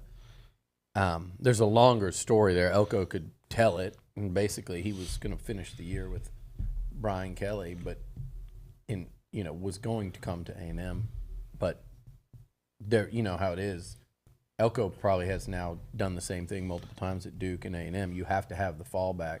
Well, when the fallback gets really aggressive, even though LSU fans would never want to admit this, when the fallback plan, that's why they had to get the governor involved. When the fallback plan goes, hell yeah, and starts making things get crazy. So I told Dalton, you better have this ready, and if it gets out, it's on you. And then it got out like within 24 hours before it happened. They got the governor involved. Probably saved it. Dalton, you probably saved A&M millions of dollars. Well, you probably got A&M Elko. I did. As a head coach, because you're welcome. Had you not had Aranda just jumped in and swooped in, and who knows where that would have gone. Elko could have gone, these people are nuts down here. I'm going to stay at Notre Dame. God. The whole thing's history. Yeah. Bill Belichick has the coaching tree, all right? Who's the Dalton tree? It's Richard, Jamie, Nick, Kay. Y'all kind of forced Luke on me, so I guess I'll take Luke. No, Luke. I'm just kidding. Katie. Lauren forced Luke just because he popped up at that Alabama game just acting weird as hell behind me. Fourth quarter of the game, I turn around and see his hair and mustache. Next thing I know, he's here. Luke, what you're looking for, the answer lies within the office. That's all I'll say. Is that fair? I didn't give too much away. There's no chance. It's in the office, Luke. What you seek is in the office. But yeah, and then you got like Katie and Allie with just we've taken social media, doing it completely different here than we've ever had. And Allie doing NIL has been fantastic. Like she was just interviewing a golf player upstairs. So yeah, it's been a lot of fun. But I don't want to take credit for anybody. I wouldn't say I did anything. Like they're all really talented people who did their own thing. This sounds like a real press conference. As I like to tell you, Dalton, trust me, you've done a lot. Maybe you've done a lot just this week alone. But yeah, it's been fun like doing the show with Nuño. I think that whole time we talked great. about like that was such like a weird time of, you know, Richard and I talked about it at one point. Like we didn't know we knew you were coming, but we had a month without a host.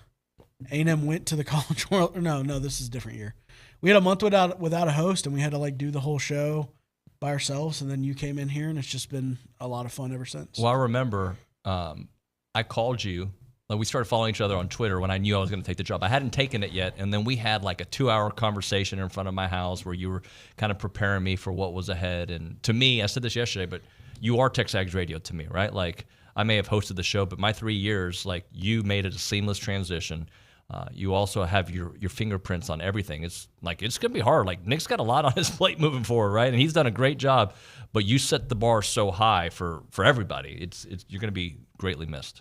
Yeah, and I'd say that's probably what I'm going to miss the most is not I'm excited to watch football games and not have to worry about what we're doing for the film room on Monday and what we're going to talk about Monday night with Billy and, you know, all that stuff. But like the talking to the people and like getting to know the really cool people that are involved in this business, that'll suck. Like people like Tom or Cole, like even you had Aaron Torres on earlier. He's great.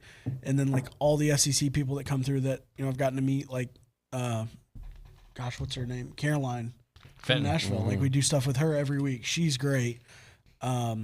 Who's another one that's just like, Tara Talmadge at Arkansas. Every time we talk to them, it's just like you're gonna leave Burns out of this one. PB, me and him. Like every time he mentions Robert Earl Keen on radio, that's his shout out to TexAgs, and that's a testament to what Billy's built because I don't think any other fan site's getting shouted out on SEC Network. Anytime an A&M game is involved, there is a TexAgs reference, even at the most subtlest of form. I love that, but it's also their experiences here with you. Nuño hasn't run them off yet, so we'll see who was the X factor. This is I true. suppose. I mean, well, there's a couple I've run off or have canceled me. I should Everybody say. wanted you to cancel Tom, which was Tom Hart. nonsense. That's my guy. I don't. Tom's great. Yeah, I don't, man.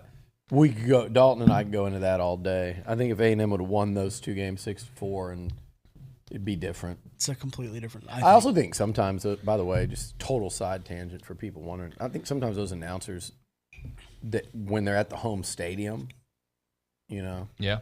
Billy's cutting in. Was that one of Dalton? We Dalton, if we keep going without the comic relief here, you're gonna, as Zane said, ugly cry. No, I'm good. I got it out of me. Not have a good cry. I got it out of me yesterday at lunch. Yeah. Saying bye to all you guys. So yeah. In that same shirt. Yes. Thank you, Billy. Got to hit a break here. I'm gonna miss you, man. Is he not coming back? He can. Break? He can, but it's like 51. We're gonna have like 32 That's a seconds. typical Nuño. Okay, thank you for that poignant remark. We We gotta got to hit a break. See, We'll be back. this is Let's go. You Go run to the stop break. We signs. gotta go to the break. You run stop signs. I don't. I stop. I California You're this roll. guy? He's Nolan Kane. Are you going to disagree with the decision? I mean, if I'm brawny, I sure as hell am not. That's what I need. All right. Schulte Roofing, an award-winning roofing company that provides industrial, commercial, and residential services to Belleville, Brenham, Bryan, College Station, Conroe, Montgomery, Navasota, San Antonio, the Woodlands, and surrounding counties. They are the home of the Bulletproof Roof Guarantee, the industry's absolute best roofing system out there. Installation warranty, 100% satisfaction guarantee, or your money back. They've been around since '94, and they've been taking care of people all over this area because they are the very best at what they do. They're a top 100 roofing company. They're A+ accredited business with Triple B. Call them up, 1-800-4ROOF. That is 1-800-4ROOF, directly 936-825-3690, or go to schulteroofing.com. That's schulteroofing.com.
1 minute left. Dalton, tell the people. It's time to end the day with Double Dave's. Caller number 1 at 979-693-1150. Your choice, medium pizza, half a dozen pepperoni rolls. World famous. World famous. Billy, how long have they been in Aggie Land? Forever? 1984.